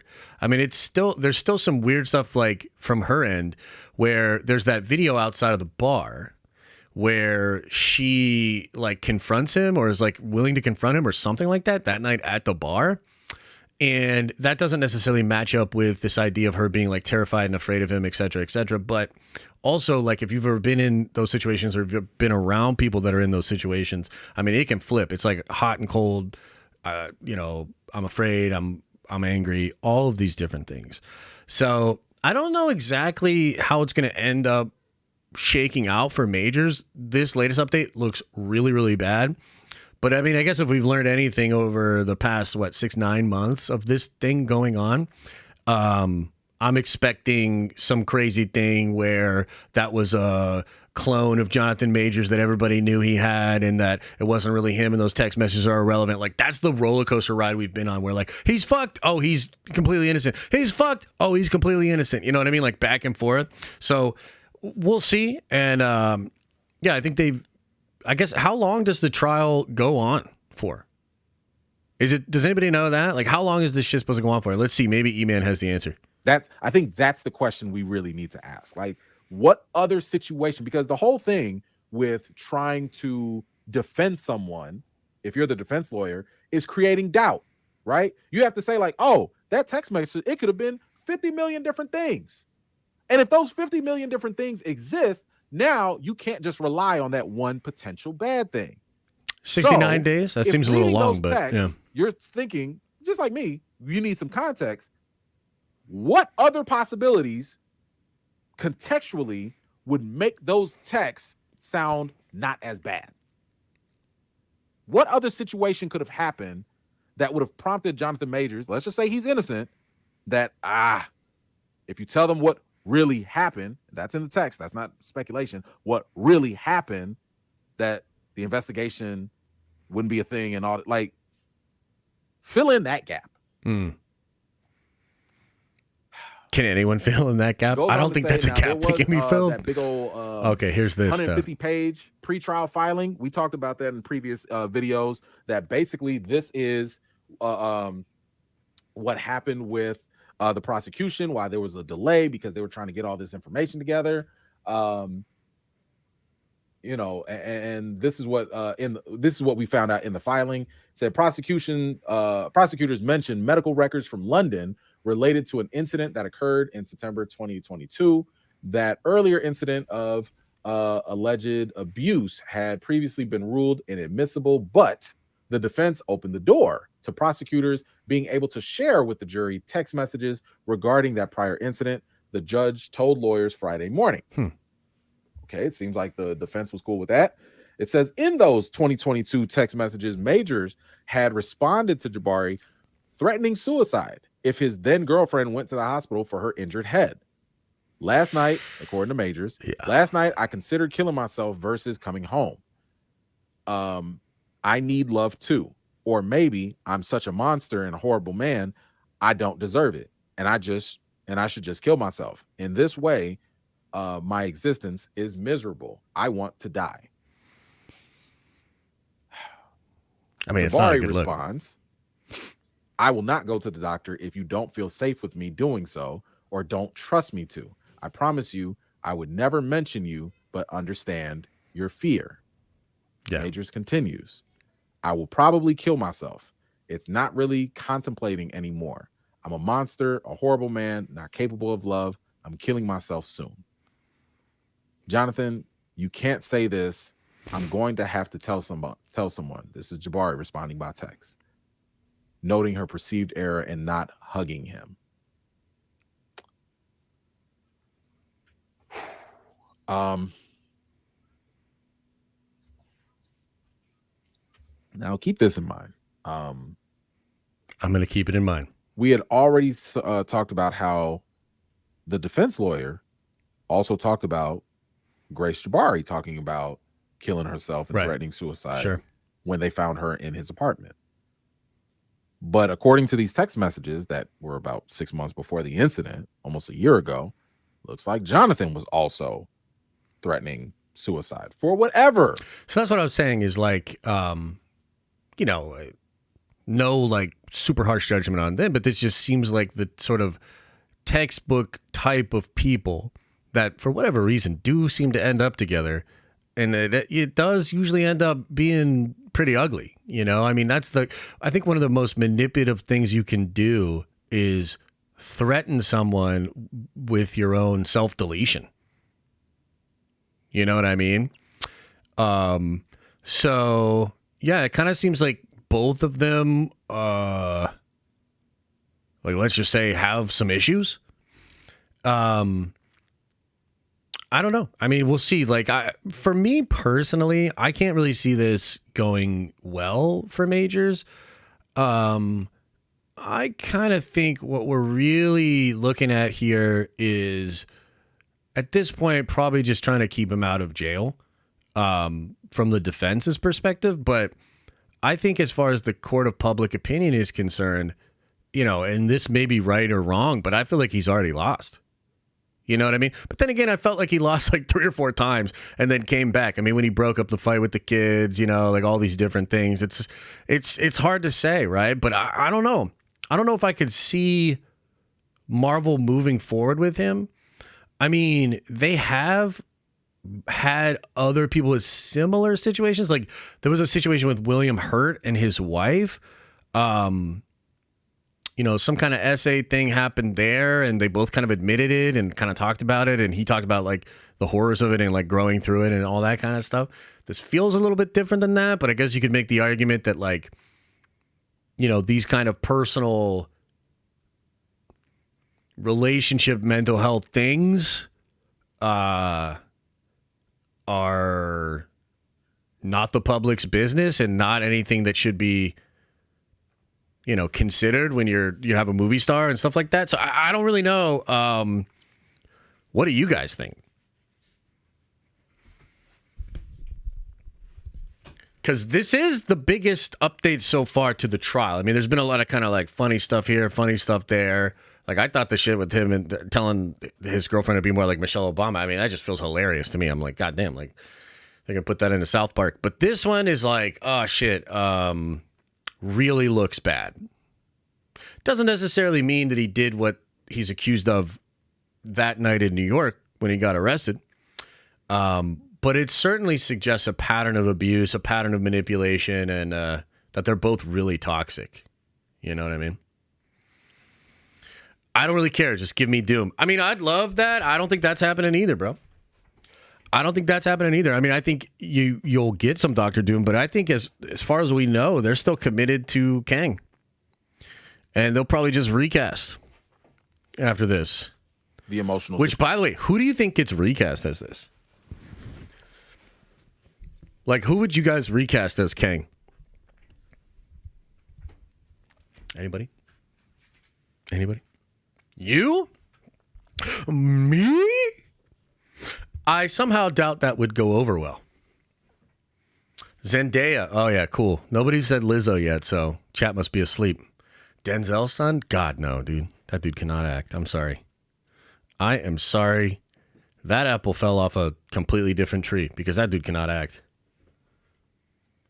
He can't do it. I'm sorry. I'm sorry. He can't do it. It's so bad. Okay. Should we just get into Q&A, man? Oh my God, we're almost at 2 hours. Jesus. Okay, let's let's just get into the Q&A here, huh? A holy hot potato. What are we doing here? Reload. What? Put the music back on, Chet. You son of a gun. Golly. Okay, cool. Let's get into the super chats, member chats, all that. It's all the chats. All the chats, all the chatting. Okay, first today was Master Hawk. Welcome back to the Nerd Avengers. Janes01 says, graduate the police academy next week. Let's go. Nice, bro. Congratulations. I don't know really what that entails, but good for you, man. Hunting Dude says, I think Star Wars is in the same boat as Marvel. They need to get the fuck out of that boat then. People will show up for good stories and good stories only. Much love. Take my money. Nerd Avengers for life. Francis Ngannou as Kang? I mean, he ain't losing to no ants, I'll tell you that.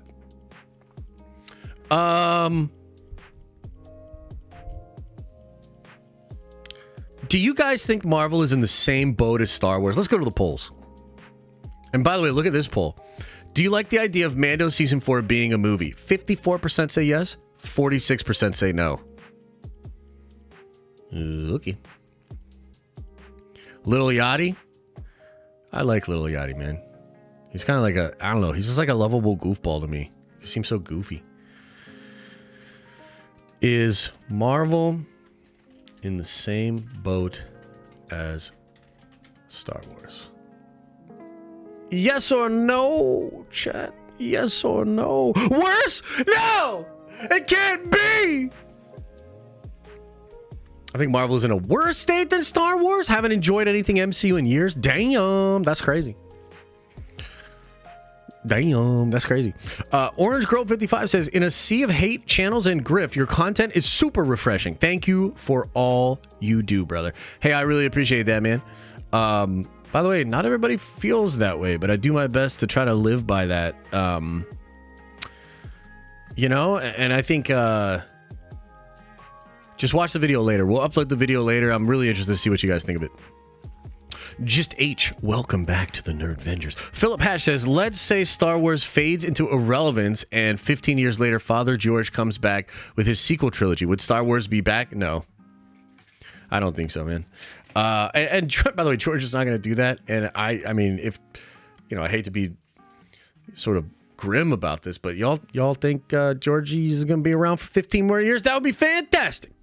That would be fantastic. I would love to see it, but I doubt it. Cuz says, got to see the Cowboys beat some crap team from Philly live last night on my B-Day. Best gift ever. Nerd Avengers for life. Well, happy birthday to you and you're banned forever. I don't want to hear nothing about that. Goddamn birds. Okay, Kraken says with the 10 spot, Mando Season 3 was rough with lots of filler. If we get Season 4 as a movie with clear direction, concise storytelling, no filler, better writing, and has a runtime of 2 to 2.5 hours, I bet it's good. I like that. I like that, man. And, you know, There's one thing here that's kind of interesting where I think Star Wars is down so bad that they don't necessarily have to worry about the hype anymore. Meaning, you might say like, oh, well, Mando movie just won't be hype. Well, I'm sorry, bro. Everything with those golden letters Star Wars on it is not going to have hype.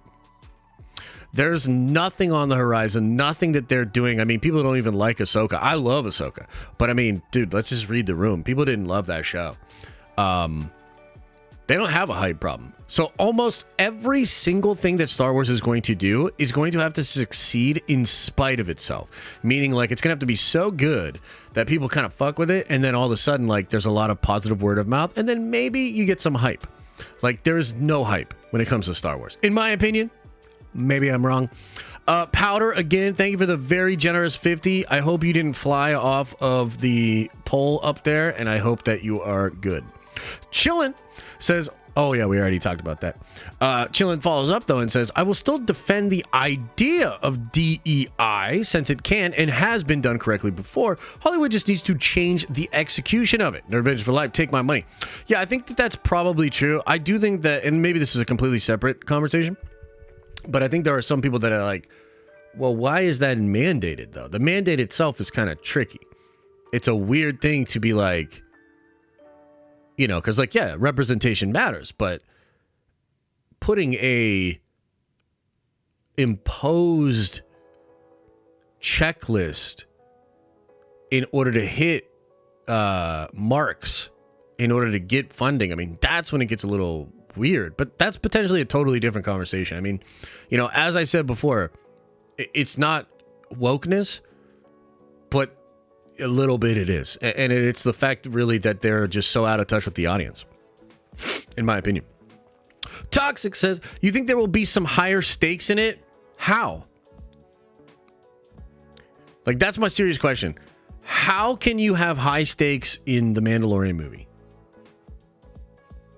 Do you know what I mean? Like, what's the stakes? Is Grogu going to die? Fucking hope so. Punk ass kid. You know what I mean? What do you think the stakes could be? My clones, yeah.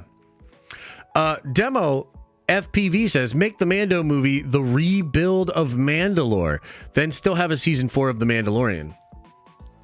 So Bo-Katan then? The movie would be Bo-Katan basically? I don't know, brother. I don't know. Kyle says with the 10 spot, in my opinion, Star Wars widened its horizons trying to include so many diverse interests. Now everybody has their own favorites and expectations. If Grogu stayed with Luke, we would be fine. Yeah, I mean, obviously, like, I disagree. I think the fan base is more divided than ever. I think apathy is set in at an all-time high. And I think there are, to your point, maybe some people that really liked Andor and are just kind of holding out for the next Andor thing. I think there are some people that liked Ahsoka and are holding out for that. But I don't see it that way. This isn't a charcuterie. This is kids in different corners of the room. That's what it feels like to me.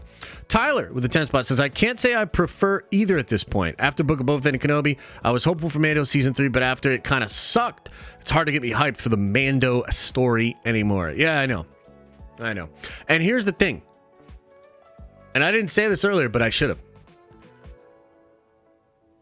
This is why Rebel Moon's going to take over, bro. And I know. I look, everybody. Oh, no. Wait, Rebel Moon. By the way, we're doing a Rebel Moon watch party. The 21st of December. 10 days from now. Next Thursday. What it'll be, 10 p.m.? Is that when it is? I think it's at 10 p.m. We're going to do a live watch party of Rebel Moon when it first comes out. And I'm so excited. And then after you guys see it, you'll be like, I get it. Oh my God, you're right. Even though I've heard part 2 is like much better and part 2 is really the good one. Just like, fuck. But anyway, we're gonna love it. And we're gonna be like, damn, dude, who gives a fuck about Grogu? Boca, who gives a shit? Din Djarin in my face.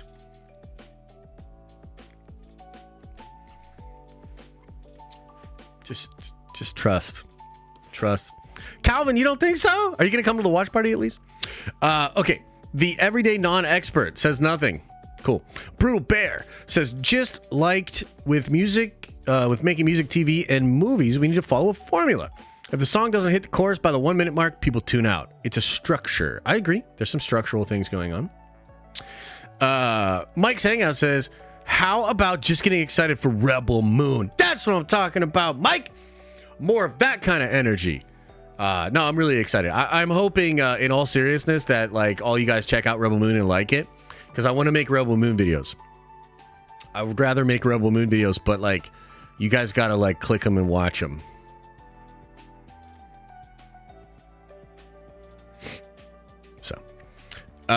Leon says, if knowing Thrawn will lose takes your enjoyment away from the movie, then why should I be excited about Rebel Moon if it's just Seven Samurai in space? Because it's inspired by Seven Samurai. It's not Seven Samurai.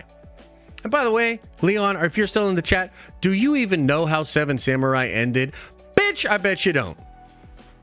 And I got a lot of love for you, Leon. But don't you come in here with that nonsense. You don't even know how the movie ends.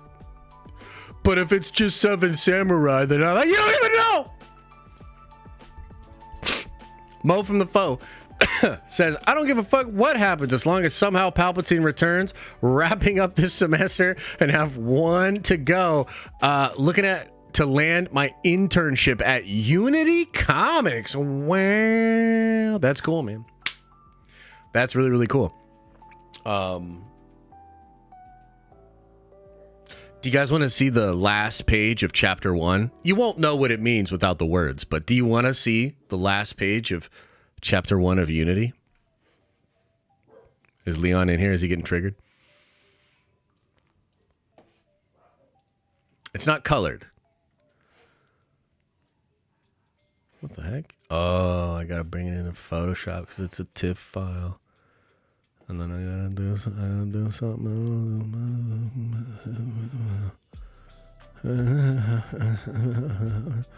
Uh-oh, people don't want to see it. Okay, yeah, no, don't spoil. I don't think it spoils shit, to be honest.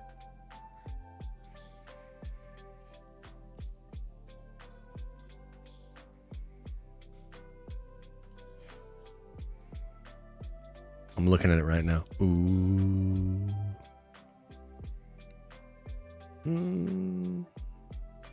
I don't know if it's... I don't think it's... Yes, it will. You think it's going to spoil something?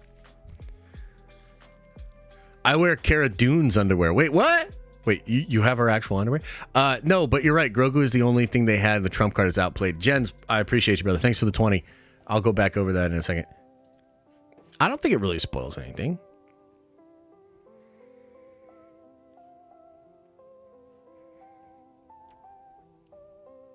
All right, I'm going to show it. If you don't want to see it, look away for like 30 seconds or something.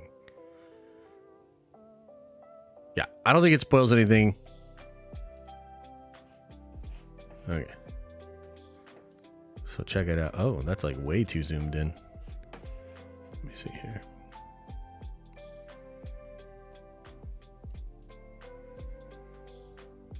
Yeah, I don't think it spoils anything. What do you think?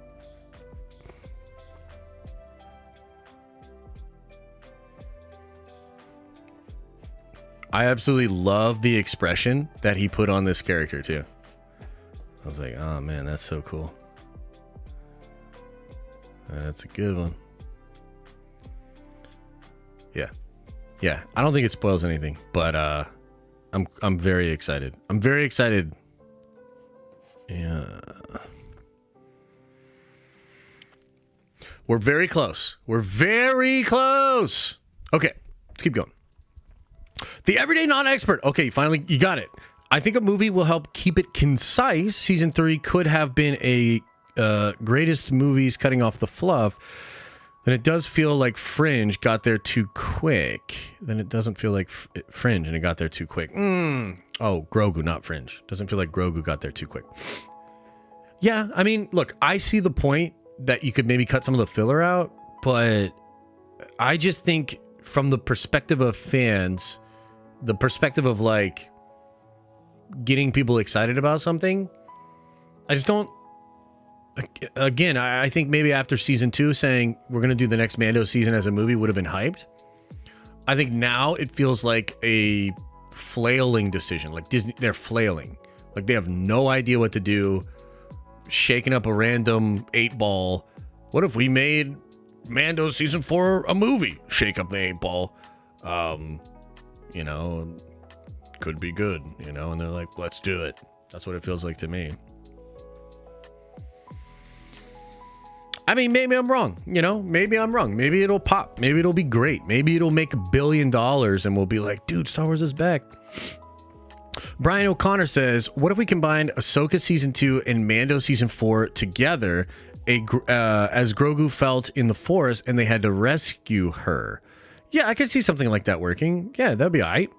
And look, if they have young Luke in it and it's like dope, then I think it might work. But again, why is it Mando? You guys don't even like the Mando, bro. Like, you pissed Pedro off to the point where he's signing up for every goddamn thing that's out there except for Star Wars. And you tried to prop up Bo. Nobody really seems to be going for it. Even Katie Sackhoff's like kind of like, I don't know about that, you know? So, whatever.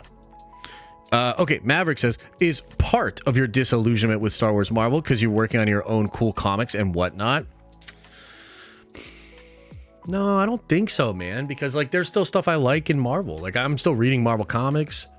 I mean, I'm not reading shit for Star Wars. I was reading the Fate of the Jedi books.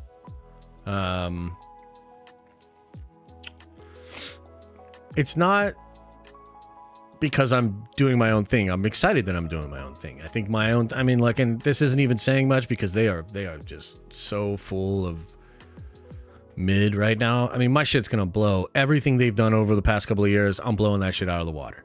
Like, Unity it's gonna be dope, you know, and easily better than all the shit they've done over the past couple of years. I mean, maybe you could say like Spider-Man, MOM, some of that stuff's like really, really good, but like, we're gonna eat their fucking lunch.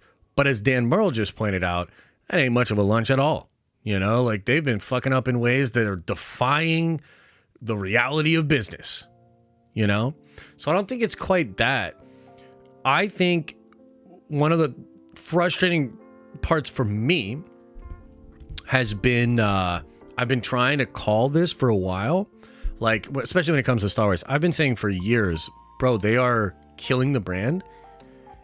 And even like Book of Boba Fett and Kenobi, like, I remember like trying to make this point. And I think the disillusionment for me has come from a place of, like, I think there's only so many times you can yell at your favorite team, like, get a new quarterback, get a new coach, you know, like, come up with a new offense. Like, there's only so much of that you can do before you begin to kind of disengage. That's what I think it's probably more about. A1 Execs FPS, thanks for the 10 spot, man, says it's sad to see the days where I don't even get excited when a new Star Wars project came out. I could care less, to be honest. Filoni project, I don't care. Feige project, I don't care. It's sad. Bro, you're not alone. Like, there's a lot of people. And the other thing, too, and this is the point I was trying to make years ago. This group is bigger than you think. It's just most people aren't online. So the group of Star Wars fans that are checking out, way bigger than you think. It's just most of them are not like talking about it on Twitter. They just stop watching. You know what I mean? Like, that's all it is. So, it's a little bit like the Titanic, where I've seen that tip of the iceberg for 2 years. And I'm like, yo, we should probably alter direction. And they're like, nah, man, Reva. Nah, man. Like, we're going to make Bo the focus and fucking Lizzo. And you're just like, bro, that iceberg is getting closer. Nah, man, we're going to have fucking young Leia Looney Tune some bitches. Obi-Wan's going to put her under her coat. I mean, Boba Fett's ruling with respect and snorting lizards, dude. You know? The fuck happened, bro? Is there something in the water in LA?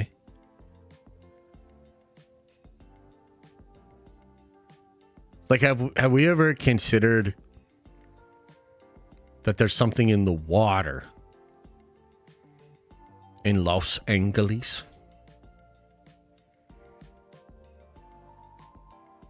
Gotta be. Okay, the real Jesse Lee Reed says, bro, dudes your age should not be talking about what it's like to get old. Stay in your lane, youngster. Hey, don't say that, but also right on. Chillin says, after 1 hour, 10-minute mark of my live, you will find out the reasons Mando movie could be good. I don't think I rambled too much. Nerd Vengeance for life, take my money. Yeah, I'm sorry, brother. If I had seen that earlier, maybe I'd be going on it, but we got to get out of here. We're at 2 hours 15. This camera's about to die because I definitely found the cord for it. Patrick Wayne with the 10 spot says, could they just have Mando season 4 tie heavily into Luke, Thrawn, and Ahsoka and turn it into 2 movies at 2.5 hours each? Yes, but then just call it Heir of the Empire. You know what I mean? Like, I think the thing we're dancing around is that they're calling it, they want to do this because they think it would be popular. They want to do a Mando movie because people actually like fuck with Mando. And they're like, well, we ain't got shit over here except Mando, so let's make it into a movie. It's very reductive. It's very lazy. Yeah. Hunting Dude says, Josh, you're making way too much sense today. Disney would like to speak with you. Take more of my money. Nerd Ventures for life. Well, I appreciate it, Hunting Dude. And, I mean, I hope it made sense. I was trying to just express the way I see it, you know? And I think a lot of people see it like that. Some people have a financial incentive to not get into the weeds with you about it and the details, because if it's just woke Hollywood, they will get more clicks and make more money. But, you know, I'm not that guy. I'll just tell you how I feel about it, despite making certain people angry. Like, that's the way I see it. Trinity says, wokeness isn't the problem. You ever seen a Kevin Smith movie back when he made great films? Most of them are very woke. I agree with you. Trin, I agree with you, but I think we could probably both agree that there's something to the wokeness too. It's not like a nothing burger, but it's more the way they handle it. Elijah with a 10 spot. By the way, brother, I got to be hitting you up, man. With tech nowadays, it's easy, or it's too easy to watch a pirated 20-second clip of Beast and Binary. It doesn't sell tickets anymore. Studios have to sell a full 2-hour theatrical experience to sell a ticket. I agree with that. 100%. D. Murdoch says, hey, Josh, on a more positive note, we best have some type of Christmas-style diamond lounge. Baby, just a couple of hours for the bros to talk and get trashed. Yeah, I want to do that. I think we'll either do it this week or next week. We'll talk about it tomorrow on the Nerd Venture stream. Javier says, the link for the Discord expired. How do I get in for the diamond stream? Hopefully somebody got you in, man. Otherwise, hit me up. Hit me up on Twitter. Hit me up on Discord. I'll get you in there. Patrick says, Sean Gunn has gotten more from his brother's career than Clint Eastwood. It's true, and I don't even hate Sean Gunn, man. I don't even hate Sean Gunn. I don't hate James Gunn. I don't hate any of these people. My problem is this inability to understand that a lot of people think it's whack. Like, what's with Hollywood people being like, well, sure, a lot of people will think this is whack, but whatever. And then just coming out and foot and mouth syndrome, fucking nepotism, all these things. It's like they don't care. They're like, yeah, no, it's going to bother some people. The wrong kind of people, am I right? You know? It's like, goddamn. Without the normie, everyday people that maybe you despise, you don't sell any tickets. You don't have any celebrity. You need these motherfuckers. You need us. You need us. And we need you less and less every day. That's what it is. And some Hollywood actors and actresses, maybe other people as well, I think are in for a very rough decade. In some ways of their own making. So, Maverick Pilgrim says, we need that Loki season 2 deleted scene of a cosmic lady in the tramp eating all the time as spaghetti. Also, it's all native ad for spaghetti. It's a native ad for spaghetti. Not bad. Not bad, Mav. Mariana says, what did you think of Adam Driver's SNL joke? Oh, you're talking about the not killing Han Solo thing? I thought it was chill. I didn't really watch it, to be honest, Mariana, but I like Adam Driver. So it's cool that he's out there, like, you know, joking and having fun like that. I mean, dude, if Star Wars won, they better bring him back, bro. Like, y'all got nothing going on. So you better just bring him back. Just bring him back, figure it out, make something dope. He hard carried your shit-ass trilogy. Nobody gives a fuck about Rey. Sorry, like Daisy Ridley, she can't act for shit. The character's horrible. You got to bring Ben Solo back. Like, what are you doing? Vinny says, I was in between jobs and had to cancel my membership, but I run a kitchen at the country club now, and I'm happy to be back. Vinny, love it, man. Love hearing that you got a new job, that you're feeling good, and it's no worries on that. A lot of people have to drop out of their membership. I get it. Times is hard, so I totally understand it. But you're always welcome in the tower, man. It's good to see you. J Mike Gaming says, gonna catch this replay. Merry Christmas, fam. Hey, Merry Christmas to you. And RJ 2088 says, I personally enjoyed Mando Season 3, but I don't think Mando Season 4 as a movie is the right move. I think it should stick to being a show and follow the plan from Heir to the Empire. 41 months. 41 months? Dang, RJ. And you know what's crazy about that is I know you and I don't always agree on things. So for you to be here for 41 months, despite me going closer and closer to the toxic dark side, I really appreciate it, man. In all seriousness, thank you for the support. And I see your point. I just think, I think if they would just read the room, they'd realize it's a bad idea, you know? And it also kind of feels a little bit of like, just compartmentalizing or like trying to deconstruct content out of their current slate. There's nothing bold about that. There's nothing fresh about that. There's nothing that gets me excited. They're deconstructing a disaster and trying to figure out how to give us content. Fuck all of that. Let it burn and create something new. Go forward. Give me something dope. I mean, the Lindelof movie, and I feel like we always have this happen. God damn it, RG. Here you go. You got me on one. I feel like we've had this happen a lot. We hear about the version of a movie, like the version of episode 9. What was it called? Fate of the something or other, right?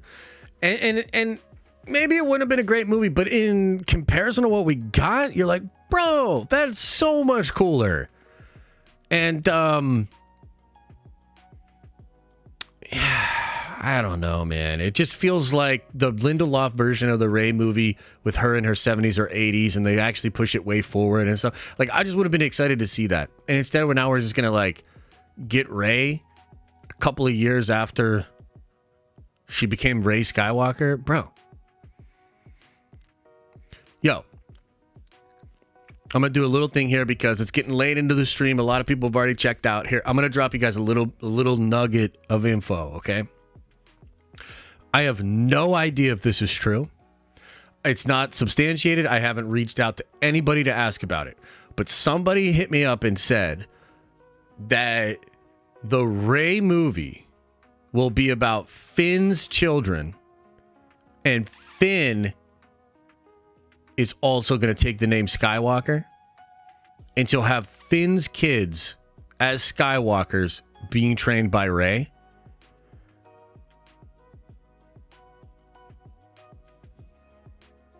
And I'm like, that cannot possibly be true. But let's wait. Maybe they'll confirm it by the end of the year. Okay. Let's see here. Jen says, you were talking about Grogu underwear. Oh, yeah. Yeah, I do think that trump card is over.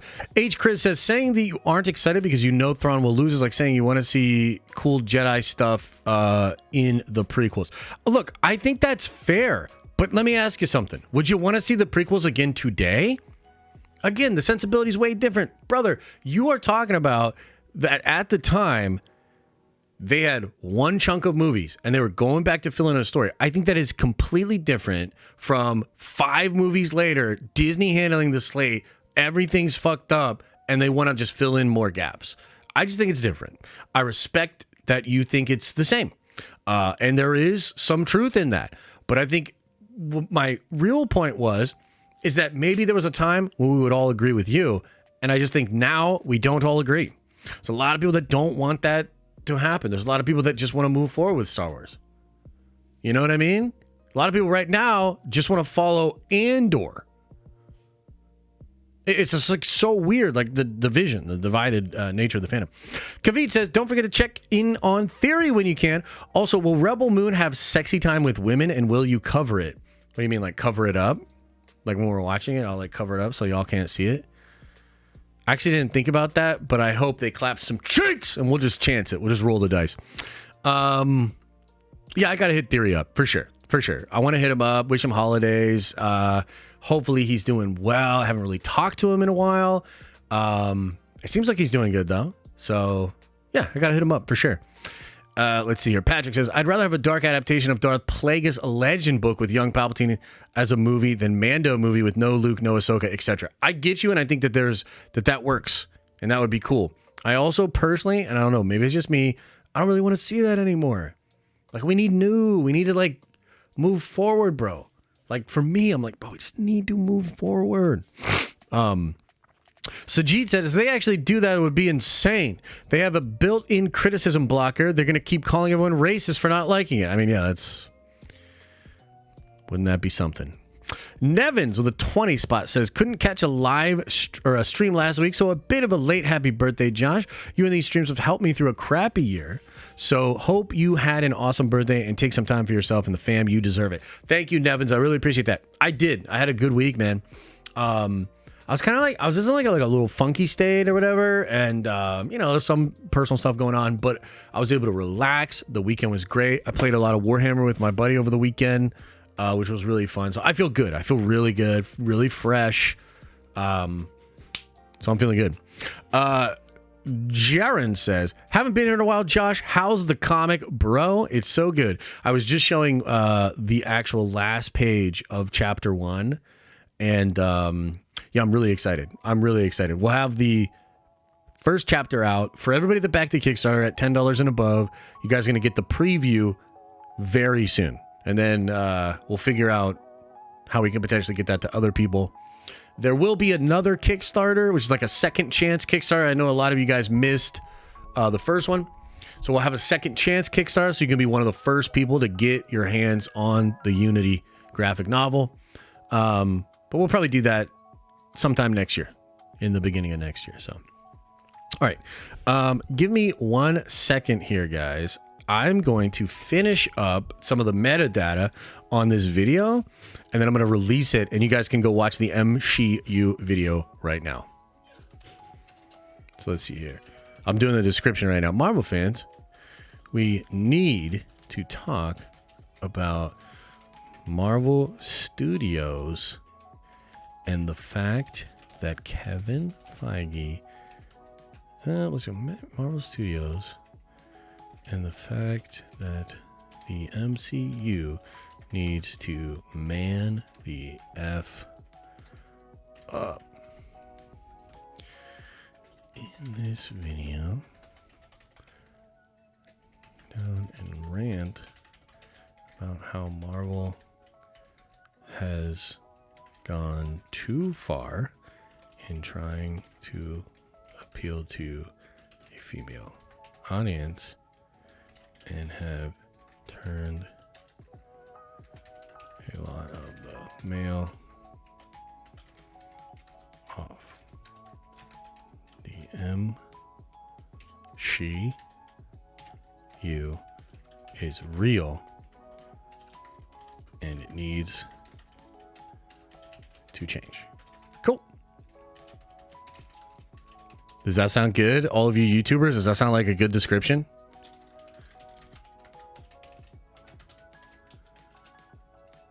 Put in the secret code so that we actually get views. I never tell you guys this. There's actually a secret code you got to press in if you want to get views.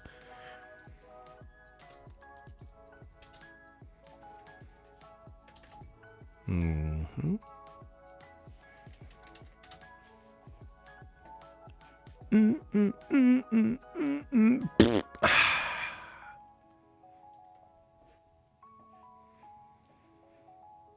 Okay, let me see here.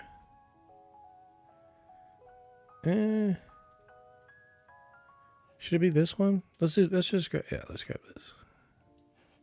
Just getting some metadata. Everybody relax.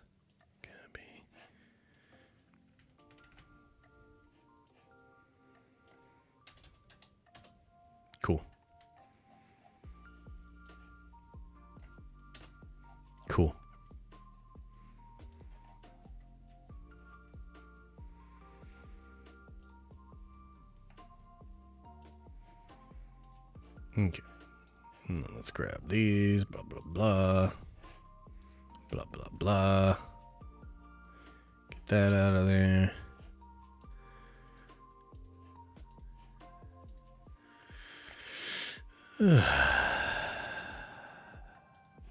It's cold in this office, bros.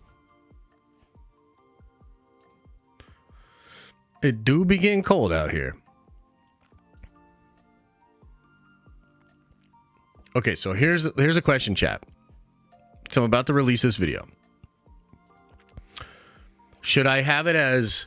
Because right now it says, the title is, Marvel needs to man the F up, and it's ... But maybe it should be, Marvel needs to man the F up with exclamation points. What do you think? It's 70 degrees and sunny in Florida? Shit. Exclamation points? Yeah, I kind of think so too. Uh-oh. ... Uh-oh. I usually do exclamation points. Uh-oh.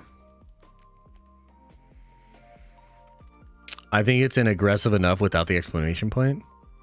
Jeez, you guys are super divided on this. Exclaim it. I feel like you need the exclamation points. Let me look at it both ways real quick.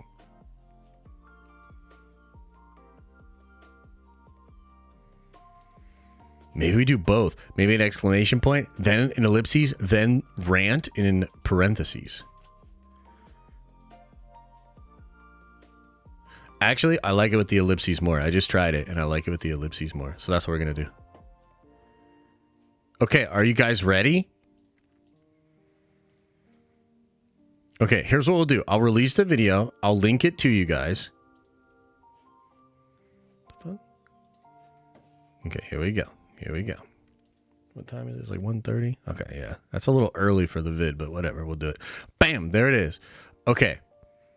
And then here we go. I'm going to copy the link to the video. I'll put it into the chat. Unfortunately, I'm just putting this into the YouTube chat. So if you're on Kick or Twitter or Twitch, you don't have access to it. But just go to my main channel. And then I'm going to make my tweet about it. And then let's see how fast people get butthurt. This video will be controversial, but it really shouldn't be.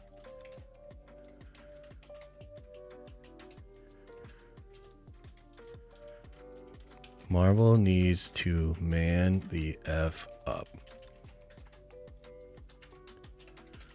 Video here. Bam. Bam. Bam.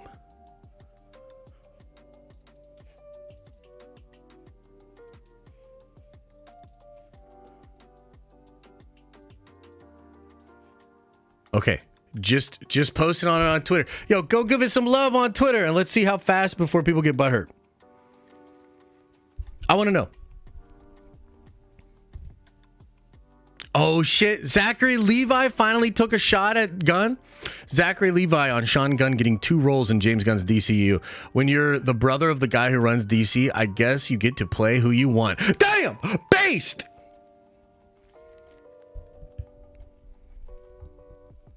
Over under 100 usage of the word misogyny in the comments.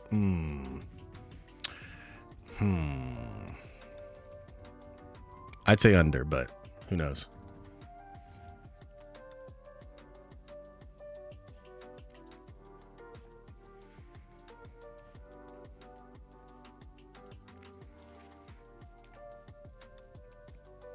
I see you guys replying over there. It doesn't seem, we haven't hit any friction yet. I have not played any Phantom Liberty. I do want to though. It's a fun game. I like that game. Oh, jeez, Kavid. Jeez, Vito. Tag James Gunn. James Gunn would probably agree. To be honest with you. All right, guys.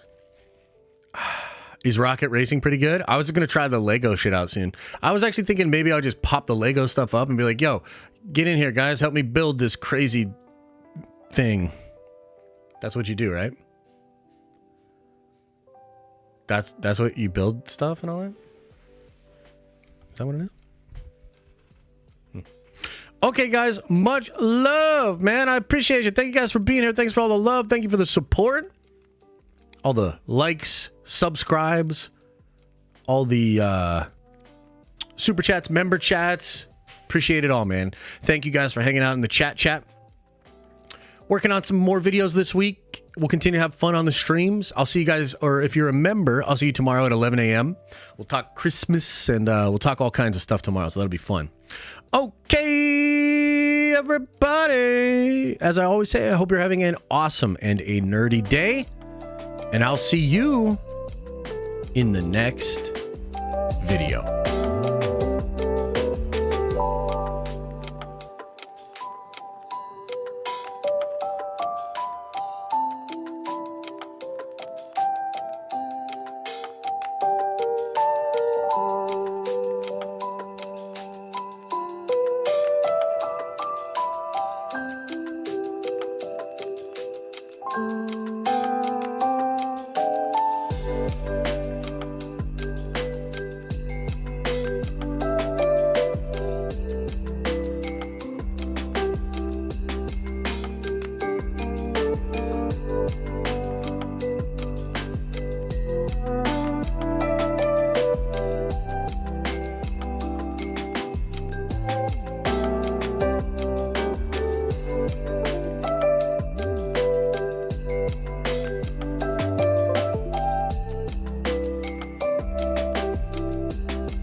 Is everybody gone?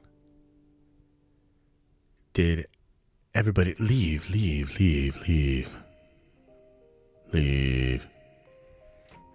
Yo, how many of you are watching the video right now, but you still got the stream pulled up? You like the video so far? It's pretty good. You like it? You like the editing, the music, and the... Yeah. Make sure to hit like and subscribe. Hey, thanks, Lady Malfoy. I appreciate all y'all. I really do. Thank you so much. Sing to us. My voice is just a little. It's a little. That was me trying to sing. Okay, so the voice isn't there today. Appreciate y'all though. I'll see you soon. Take care of yourselves. Take care of each other. And I will see you soon. Hey, Leon, what's up? All right, everybody. Much love. Open up your third eye. And remember to wash out that stinky butt. Ho!